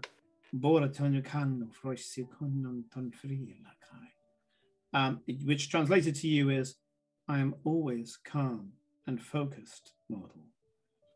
I simply am eager to complete my mission. And So, you will. This has to do with the architect, which is our biggest threat we're facing right now. You're aware who the architect is, yes? We have been made aware that it was the will of the gods that this knowledge be taken from us, but now that their threat has returned, so has our knowledge of it. Yes. We need some knowledge on the past, specifically about Jordan. Are you aware who Jordan the Great was? Yes. Yes. Jordan the Great? Was his name Jordan the Great? Amongst his many names, Jordan the Great was one. Yeah. He had a big connection to Alpha, the Pello, yes? You are well informed, little one. Yes. And Jordan was a champion of Pelor, so much so that he was able to channel the power of Pelor itself. yes, he was able to channel Pelor's mode of divinity. Or part of it, anyway, a mode. He could call upon Pelor's power, and Pelor granted it to him. He did not have a mode of divinity himself. Well, he must have. How? Well, he struck down one of the architect's most powerful... Thank you, Dead Aussie Gamer, and welcome to your viewers. Oh, hello! We're Hello! in the middle of discussing how to kill a god of creation. So just a minor being that we need to get rid of. Honestly, it's a very slow Friday. Yeah. Talking to a high-ranking angel and planning to kill a godlike being. Normal Friday. Normal Friday. You're playing Diablo 2 Resurrected. I love Diablo. I played it from the very first one, and I did like what they did in actually 2. So I did like what they did in 2. I like the the Necromancer. That was really cool. So yes, we're currently discussing how to destroy the avatar of creation, who's gone a little fuckadoodle. His name is the Architect. It's the main kind of end game that these guys are talking about at the moment. And the I know they're how we currently can talking to a planetar, which is a giant blue-skinned angel trying to get some information. I have an idea of how we could kill the Architect. How? We get it addicted to crack. Yes. So what did you do to solve this dangerous demon? We introduced crack cocaine to a celestial plane. This can't be good. Just give for him me, LSD and he'll just keep making the same thing over again and saying, because it's a triangle. You see, it's a triangle. It's a triangle. That's kind of what I we're suggested. Like in all honesty, that's kind of what I suggested earlier in the session. So we're just simply going to be those guys. We're gonna Breaking Bad this and just be like, no, I am the one who knocks on this plane. This can't be good for me, but I feel great. I like the idea of telling them to make a weapon like enough to kill themselves to prove they can, and then kill them with the weapon. So you currently have in front of your planter one of the highest choirs of angels, with a lot of knowledge. The main reason for this is that, and I'll remind you, Nick, you rolled under your divine intervention to bring back Cora's father for one day. Mm-hmm. I know, I remember. You're just fucking with him before you get to that. I'm just fucking with you and abusing the privilege. Just sure. You know. Okay. I think the whole point of this is it's not very often that you get a high. Oh, happy birthday, dead Aussie gamer! Happy birthday! Happy birthday! Happy birthday! So it's not often you get one of these to talk to, and B, it's always fun to fuck with you. So I well, you sent in the bloody tabaxi to talk on your behalf, so. I've unleashed which was in retrospect a mistake. Well, we don't know yet. Nah, the entertainment value outweighs. No, that's true. They say a cat can talk to a cat can stare at a king, or a cat can look at a king. So yeah, I guess going up to a divine being and going is going to be a one tactic. Well, anyway, let's continue. Yes. Yes. So the being says, ask your question. But yeah, so I was explaining what I was explaining what Jordan did. So he struck down one of the most powerful of architects' creation, is like number one creation centuries ago. An abomination. An abomination came from outside of known existence. It appeared in a place, and one of Jordan's seers foresaw it coming. Jordan himself went there with his host, and holding aloft the sword the All-Father gave him, he struck at the beast. In doing so, calling Pelor's name, Pelor gave the power that he needed and vaporized the vessel. In doing so, as part of rite of conquest, Jordan had conquest over anything that being owned. Its land, any titles, anything like that. Plane of existences? He gained knowledge for the most part. Little use to us now. Jordan is, well, I guess as close to destroyed as you can get. We can worry about that part. Go it's fixable. Go clips. Yes. And the other thing he did, which makes me quite convinced that he does have a mote of divinity, or had, that is now, I think, his Heart of Jordan, which I've been searching for most of my life, is he gave a soul to a devil. Such a thing is impossible. No. We came across a village, and just skip to the important part. Okay, yes, so there was a village that was technically all a combination of devils and tabaxi. I'm gonna souls flick him on the forehead. Basically, like I'm gonna press the fast forward button. And they were all farewell. And so we eventually got to the point where they decided that they didn't want to be devils anymore. So they became something else. That they weren't entirely human. They weren't entirely devil. There's something else. And then they all decided to join the cycle and become something new. So that's not technically correct. They died and ended up in the cascade with the rest of the souls. Yes. This I need to look into. Yes. Aiden is going to back up a little bit towards the door, open it up a little bit, just that in case this planetar decides to go postal, we can just book it quickly. Okay, sure. I mean, a fair assessment. It's like you're talking about Zeke heresy here. That it's not. Put it this way: I have got the planetar's character sheet up just in case. Well, the reason why I am convinced that he gave the devil a soul. Have you heard of the devil Carnitava? I again you just like speak of filthy things, mortals. Yes, the devil calm down again in Celestial. Carnitava was a being of ultimate sin. She would give pleasures of the flesh while sucking out the souls of her lovers. Well, she has a soul now. Yes. Enough And about it's in glory. here. We're talking about. And I bring out the jars. Oh no. Not the It's jars like, again. oh no. Oh no. Oh, maybe this was a bad decision. Oh well, fuck it. We're in now. In for a penny, in for a pound. Let's go. Okay. What's a pound?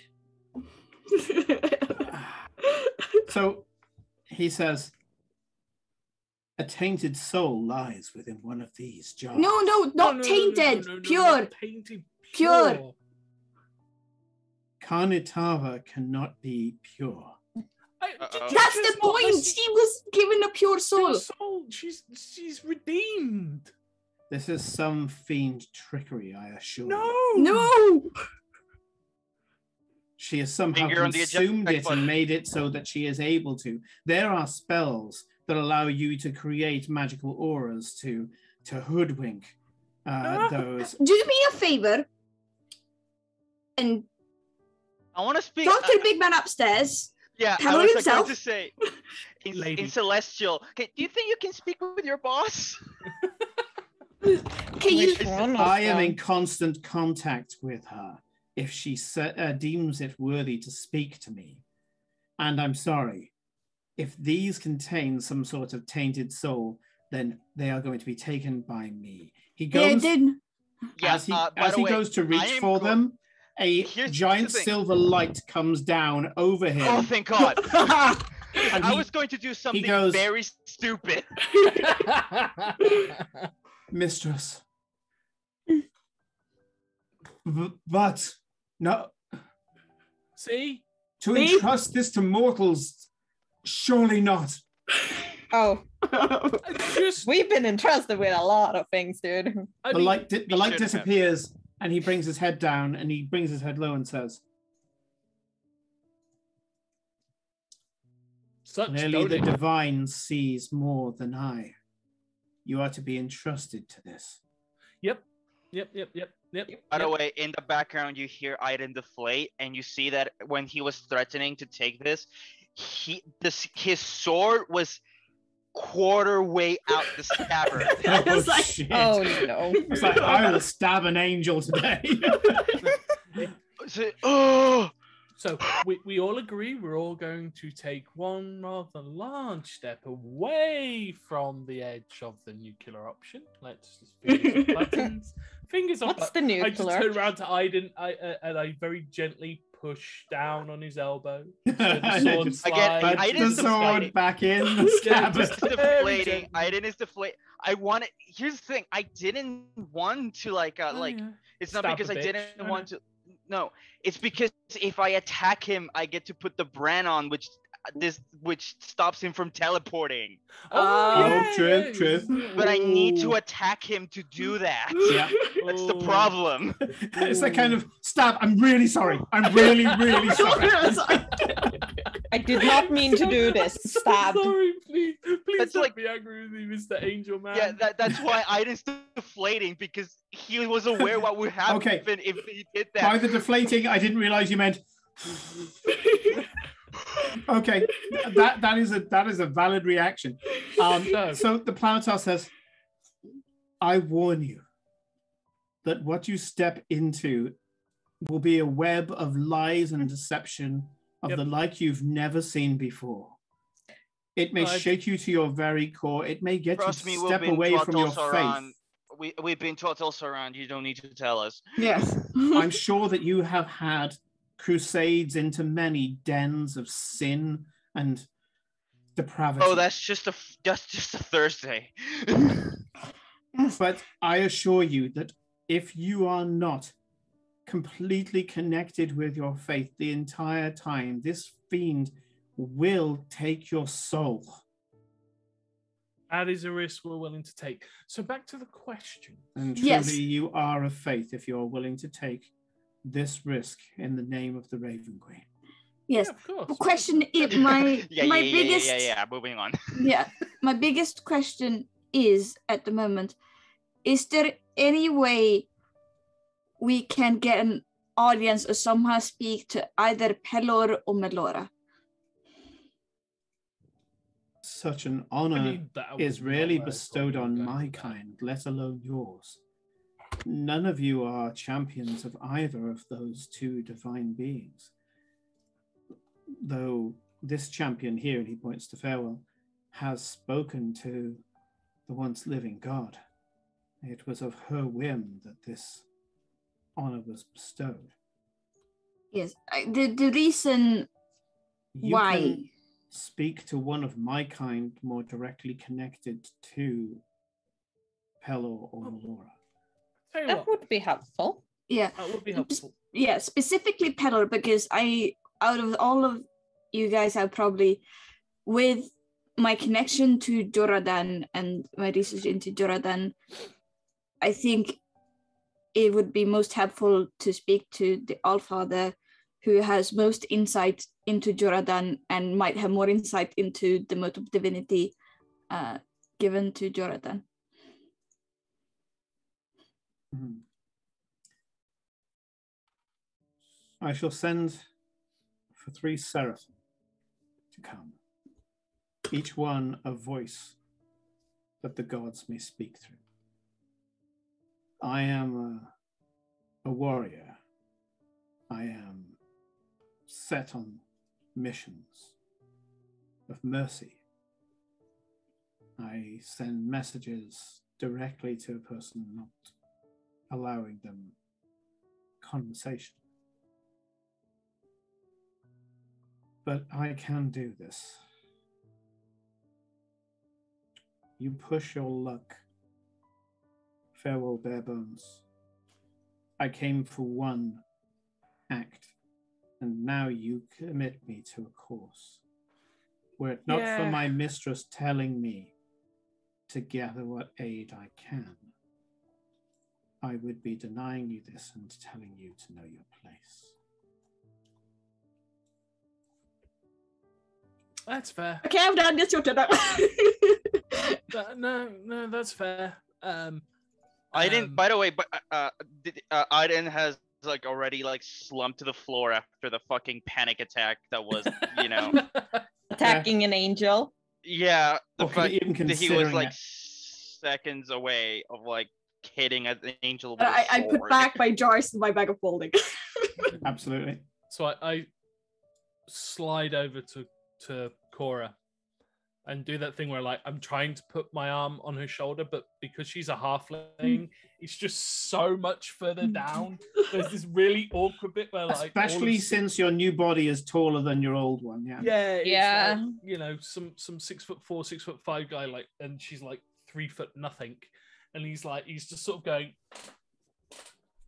trying to look like really sort of like quite chill about the whole thing. Like, I'm totally in control of this situation. I know what I'm doing. This was all planned. Mm-hmm. But not totally winging the shit out of this. No. No, absolutely not. Never. Okay. Cora. Seraphim. I am a Cora. planeton. I will contact the Seraphim for what you need. It's been a week. This is the person that you are. You've been asked to help as part of that tiny little request that was made on the grand plane of existence, as you so elegantly put it earlier. It's her father. Yes. I presume that you remember. I said it right at the beginning. I'm here to confirm your will. Oh, I have to say that. You have to say what it is that you wish to happen. But I already said it. Like, when I did the whole... Yes, you confirm it when I come Oh, here. you mean it, Farewell? Just do it. But you would have thought that people... It's kind of procedure. Just do it. All right, okay, fine. Sorry. All right, okay. Like, Farrell stands up. Just that little bit. You know, don't fuck it up or anything. Just saying. All right, now again, there wasn't enough pressure before. Just something nice I'm trying to do for my best friend here, you know. The second time I've done something really nice for you, and at least this time I've not started an interplanar war. That's I might true. have pissed off a celestial being, but I didn't start an interplanar war this time. There's still time. Just do it. Whilst this back and forth is going on, the Planetar is just going and just like, watching the back and forth. I forgot what was. Okay.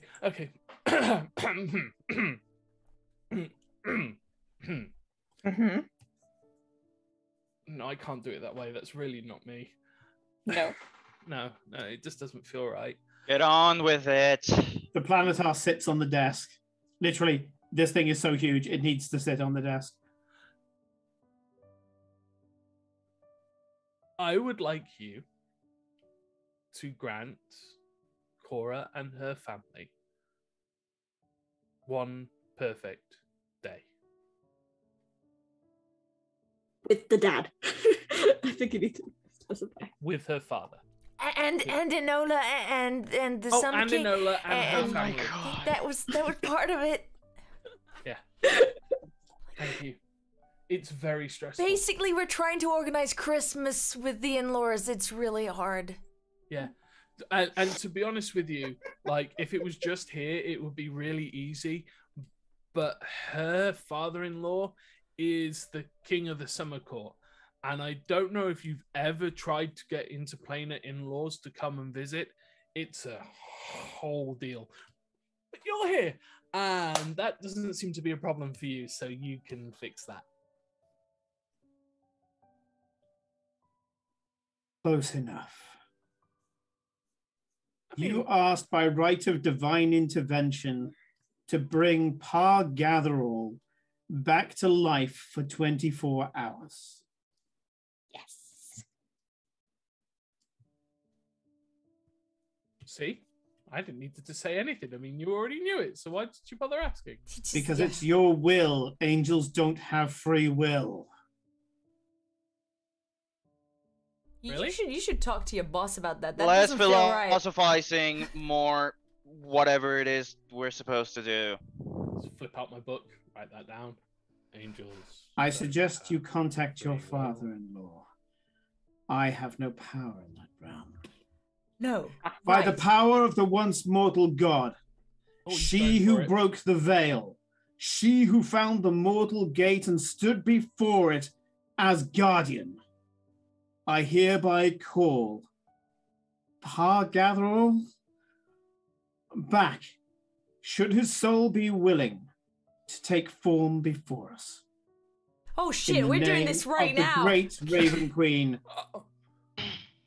You still haven't told your mom you're alive. Just get on with it. The premise of what he was saying is that he wanted him here right now.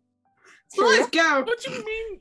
Like, you haven't told your mum? I thought you told your mum before we came Aiden here. is going to leave the room, but he has a colossal migraine now. What good is it that you need to tell someone's mum about this? What? I figured we'd find a good time. We'd talk. Well, we're about doing it the now, so day. let's go. I mean, her mum thinks she's dead. It was a whole thing. It's complicated. I said it's like family Christmases. Spent the last sort of 3 years thinking she was, well, almost 3 years thinking she was dead. And you thought bringing her dead husband back would somehow cushion the blow? No, I thought she already knew that we did the whole like telling thing when we came back earlier, and you disappeared for like a half a day. I thought you did it then. Of course not. I put these things off deliberately. Okay, we're doing this my way now. And he stands up, his wings. We're doing this my way. He gestures out with his hand, and like to point out that a giant silver mirror appears in front of you. This is a grand mirror about 6.5 foot tall, beautiful brocade around the side with a somewhat feather motif. This mirror will allow the being known as Pa Gatherall to step through it and live one 24-hour period at a time of your choosing. I will give the power to activate it to you, Tarot Gatherall. Yes. Okay. Good. Okay. That way, I have fulfilled my mission. You still don't want. You don't want to stick around for some drinks or something. You sure he could just? We know the best bakery, and what you could do. Yeah. Is I you have to some baked court goods. 3 seraphim to attempt to try and get some sort of coalition together to Yeah, but fight you could take what I'm yeah. told is the avatar of creation. Yeah, but you could take a load of like chocolate swirls back to like the Raven Queen, and she'll love you for it. You know those Trust the me. meatballs. She really likes the chocolate swirls. Meatballs from Nauru are really good too. You could always pop there and grab some of those. Yeah. Oh God. You fucking misfits. A very confused angel who I guess because of divine knowledge knows what a chocolate swirl is in concept, and knows what a meatball is in concept, but doesn't get it. Understand what they taste like, doesn't or why understand the anybody would appeal. like that. Yeah, He understands that chocolate swirl is a substance called chocolate that is edible, that is put into a Pastry that's into a swirled in spiral. pattern, So, but yeah, he's still saying, "I have fulfilled my duty." You have. I'm very happy. Thank you. You did it with some flair as well. It's good. Yeah, with For the love of of all the God, angels that farewell. has appeared in front of us, you've been the best so far. And trust me, that this has happened surprisingly a lot. For the love of God, farewell. If you don't give him a 5-star review, I am coming to England and I'm going to beat you up personally. Look, I've already liked him, 5-starred, and left a comment, all on the Angel app. Why is this my life? Glory, I mean, The Planetar looks at Glory as she says that and goes, Aiden has left the room. Yeah, Aiden has fucking left the room. and as he looks at you, it's like he almost wants to say from the half black dragon tiefling, who has the smell of Tiamat on her. He's about to say, "You took the words out of my mouth." Looks at you, goes, "No," and then just looks back again. how is this? Okay, that's a good one. He's like, "I'm not getting into that conversation. Ignorance is bliss. I am not going in that fucking direction." And he says, "I have fulfilled my duty. Go forward really in her take light." Some pastries back with you. She'll Brings really his like wings you. up and disappears. I'm not joking. Why does nobody believe me about the pastries? We do, Farewell. We do. I need I to feel explain like to this our is becoming visitors that psychosis. canonically the Raven Queen hasn't had a bagel in nearly 6,000 years and is really hankering for some baked goods. So You're Why does reasonable, nobody honestly. listen to me about that? Yeah.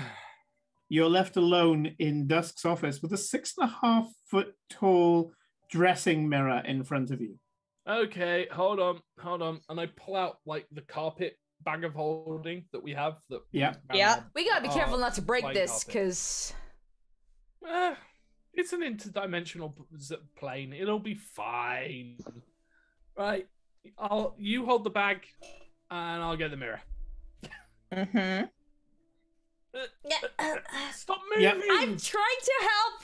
Stop! Only because this is a bespoke bag of holding that's made to hold the largest flying carpet does this fit. Yeah. No, I mean, so you're right for giving you us know- a giant fuck off carpet. you know, a flying carpet. We probably should have told him that my father isn't even that tall, so he didn't even need it to be that big a mirror. You know? Halfling. What can I say? Do you know what? I think if we probably told him that, he would have made it like twice the size. You know, you're probably right. Yeah. Mm-hmm. He was very stressed, but Yeah. I think Yeah. they need to work on that. Maybe what they need You is a think bit, Angels would be more chill. well-being. Yeah, exactly. That they need a whole well-being program. I think Vacation like time. Yeah. Mm-hmm. I think what they should do is Some like, free on a plane of will. existence. Yeah. Get a load Yoga of free lessons, will that kind of and thing, yeah, hammocks, use a mandatory nap. Yes. That sort of thing. They'd be a lot less cranky. Yeah. Which What's a mandatory nap? Considering that, well, that's what I came up with. There's like a really comfortable place, like a couple. Somebody does a sleep spell down on the you just corridor instantly. on the left. Yeah. There's like a little bit behind all of the sort of bookshelf that you can sort of nest into and sleep. It's really comfortable. It's the only reason. Oh, you mean like when you run away from your nannies and tutors to hide and you fall asleep instead? I'm out of cards. Anybody got a card? We need to go to the printers. You're the only person I used my know. last one when I threw it at her earlier. I have a spare few points.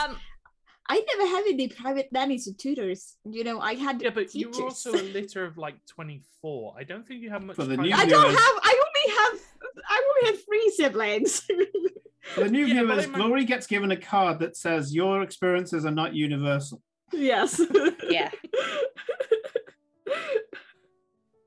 I imagine that the Naru could do that whole like it takes a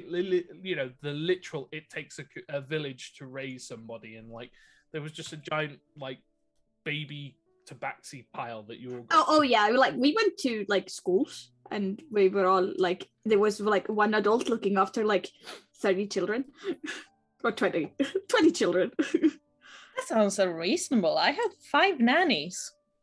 30 tabaxi children. Yeah. Literally 30 cat children. Why do you think there's no crime? I'm getting anxiety just saying those words. That's the punishment. If you're ever caught doing a crime, they put you in charge of the kindergarten. You're a teacher. Oh, that's got to become canon. There's no crime. All crash teachers are basically on community service. It's like, never again, never again. I know. All I did. They was literally borrow wrangle cats. Yeah.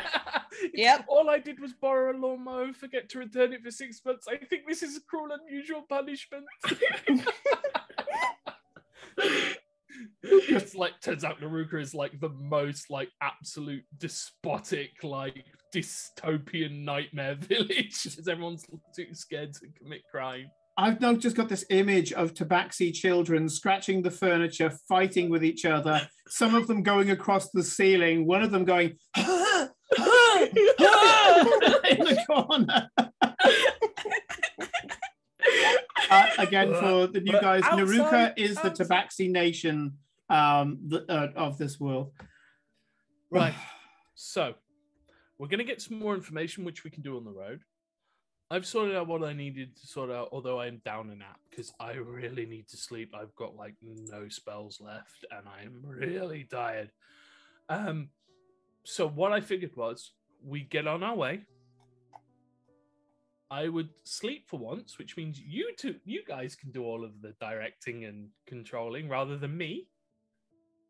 Because that's nice, isn't it? Well, I think that Cora wanted you to go with her to... Well, she wanted... Did you want all of us, just Farewell, to go with you for your reveal to your mum that you're not dead? And maybe you need all of us so that she doesn't kill you. I'm not going... No, she'll kill me. Her mother will legitimately murder me. I like living. I mean, we can always bring you back, so it's fine. One death's not gonna permanently kill you. He's already died once already. I died once already, and it's my body, and now I have a new one. See? It's fine then. No, I'm only just getting used to this one. Do you know how difficult it is that you suddenly get, like, taller? Yes. And, like, more broad? Oh, yeah. Farewell. I literally have more limbs in my legs right now than I did a month ago. Not limbs, like joints. I think the word is joints. More joints, yeah. All right, fine. Okay, maybe you do comprehend. But the point still stands. It's just I'd rather not die again. Thank you. It was unpleasant enough as it is. Eowyn is sat on Cora's shoulder and she goes, "Oh, boo-hoo, you died and ended up getting a buff body."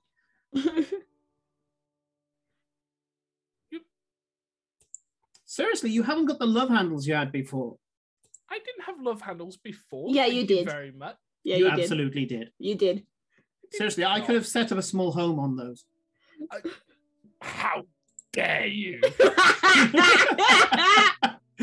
The fairy just blows you a kiss. Anyway, we're missing the point. What are we going to do about this coward here? And she kicks Cora in the ear. Okay, fine. I'll go and see my mom, okay? Do you want us to be like outside, inside, away? Oh, I want to watch this. I mean, I absolutely want to watch this too, but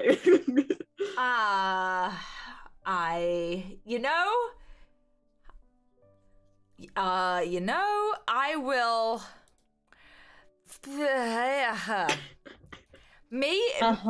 I will absolutely send a note to. No. Awen flies down to your bag of tricks. I grab hold of Cora, go 1 second. I'm like, I pull out 2 envelopes, and I'm like, one for mine, one for yours. I'd already pre-written them. All you got to do is put your name on it and sign it. Wait. No, don't wait. You guys, that is Lost Will and Testament. I didn't know you could write those for other people. That's convenient. Awen flies down to Cora's bag of tricks, rustles inside, pulls out a small fluffy thing, throws it on the floor, and against all rules for the Rust bag of tricks, it turns into a chicken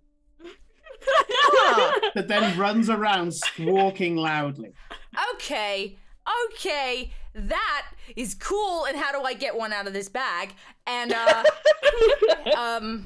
but I also get the point of what you're doing. Okay, fine. I can't. It's okay. I can pick you up, and I can like carry you entire way, and then like deposit you in front of your mother and say, "This is Taro," and then like walk away. You could do that. You could do that. Do you have enough strength to do that, Clips? I haven't used an Eldritch Brass for a while. Don't tempt me. Your tail is very, Also, she may be like small, but you've seen how much she eats. Or I can use the suggestion spell on you and tell you to go and speak to your mom. That doesn't help. That isn't the no. I just wave the 2 letters. I'm like, wait. So what were the 2 letters? What are the 2 letters? Basically just letters sort of kind of explaining like Yori, melt the letters. Hold on. They kind of explain like where we've gotten what we're doing. And promising that once we've solved it, we will come back and explain everything, and that we're very, very, very sorry. And it's the biggest cop-out ever. But no!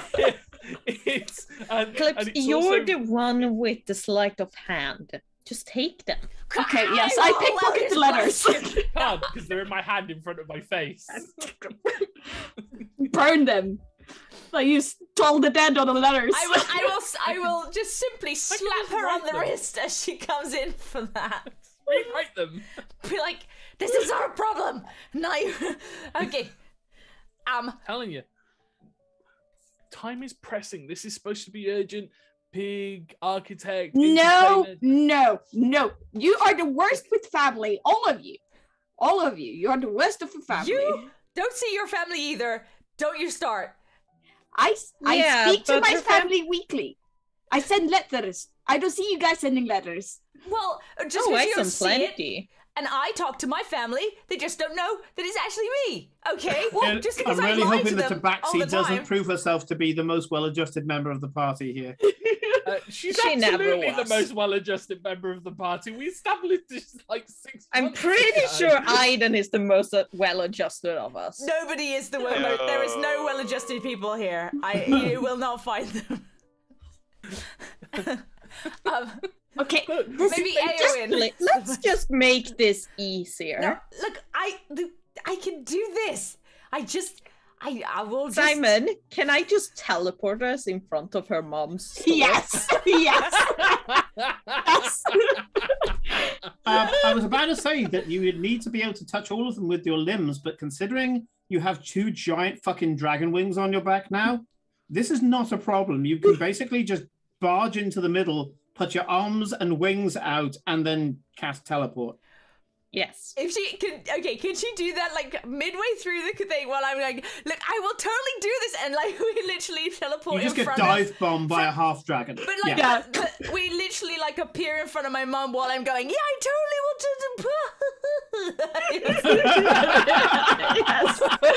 I'm sorry for barging in, miss.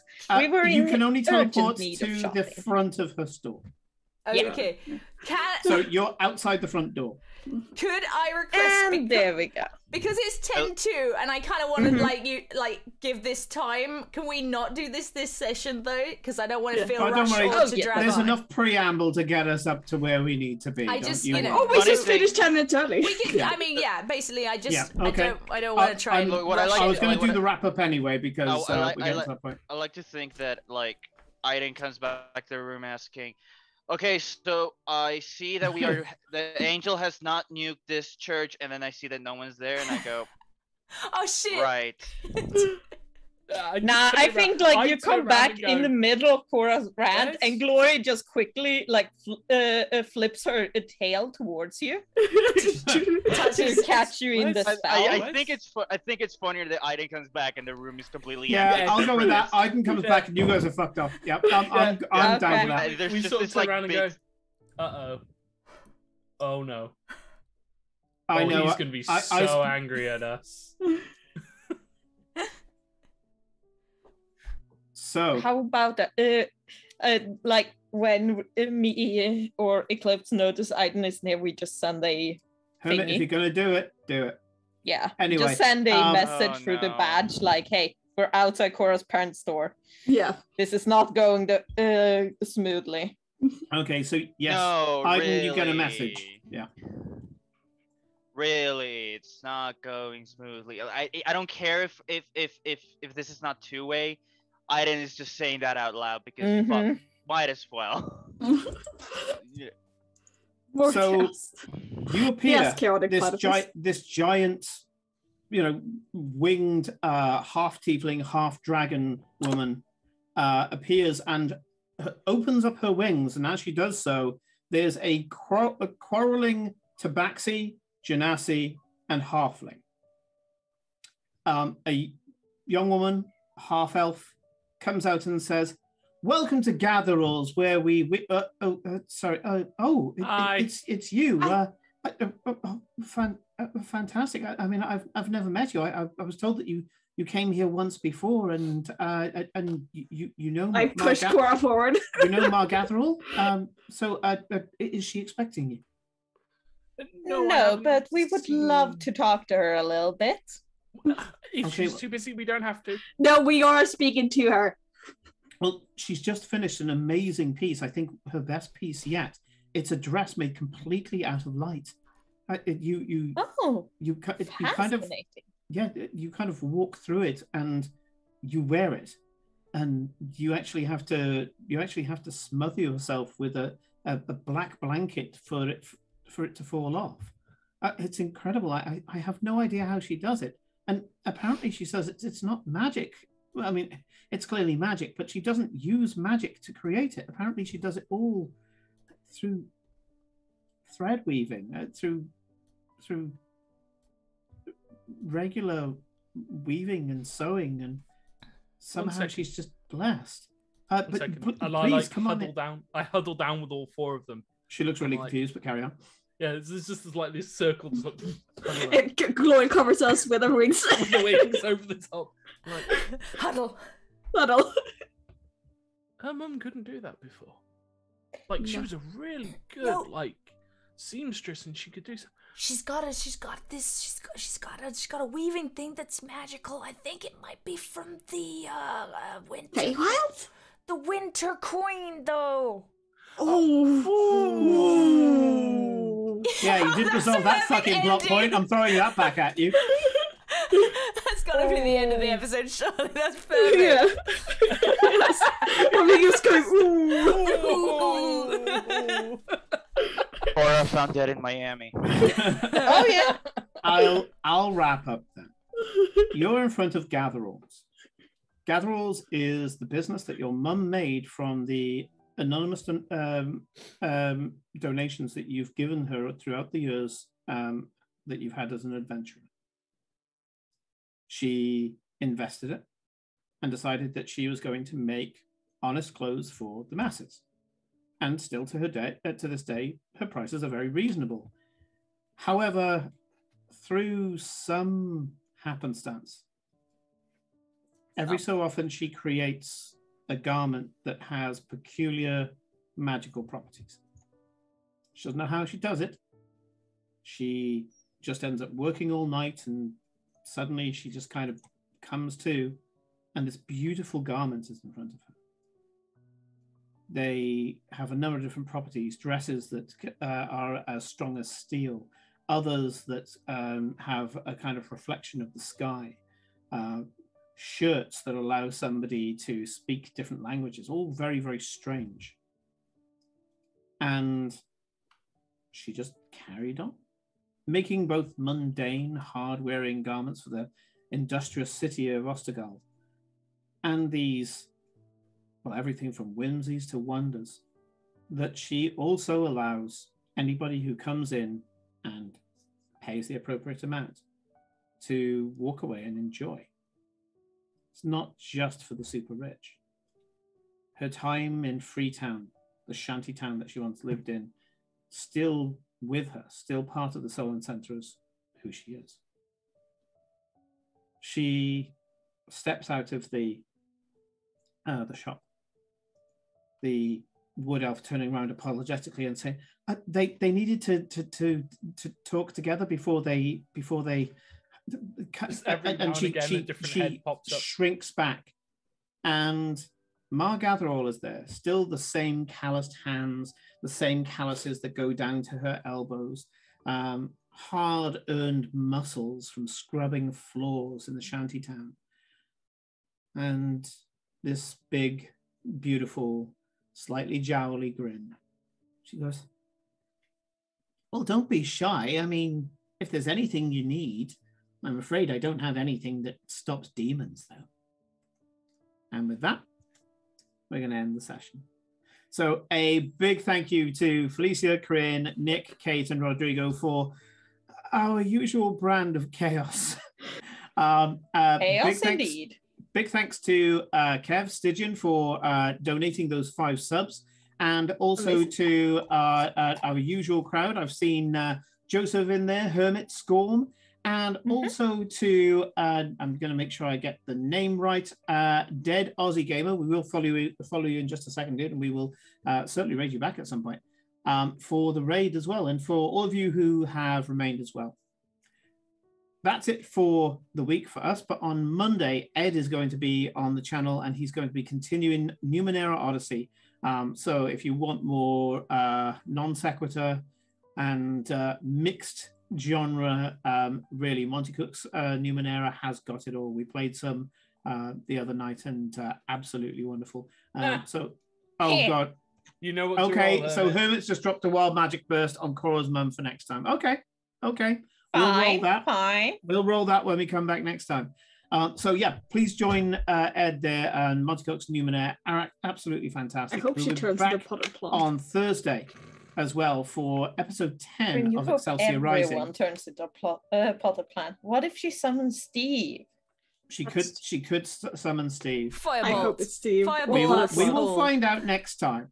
As I say, on Thursday we have Excelsior Rising. So I'll be back with Joseph, Dave, Christy, and Helen as they continue with what is the last 3 episodes? Yeah, last 3 episodes, trying to get rid of the Dark Crown. So I think that's everything. Have a fantastic weekend. Don't be a stranger on our Discord. If for those of you who haven't been part of it before, look into our channel notes. There is a Discord link there that will take you to our Discord. Come in, talk about games. The games that we have here in the stream are just the tip of the iceberg. We actually have a lot of other games that are being played amongst the community at the moment, both computer games, RPGs, all sorts of stuff. So please join us in there as well. Until then, we are going to pass on the love and raid somebody, but please stick around for that. Until then, from a very haggard, very Fridayed out person, good night. Night. Night.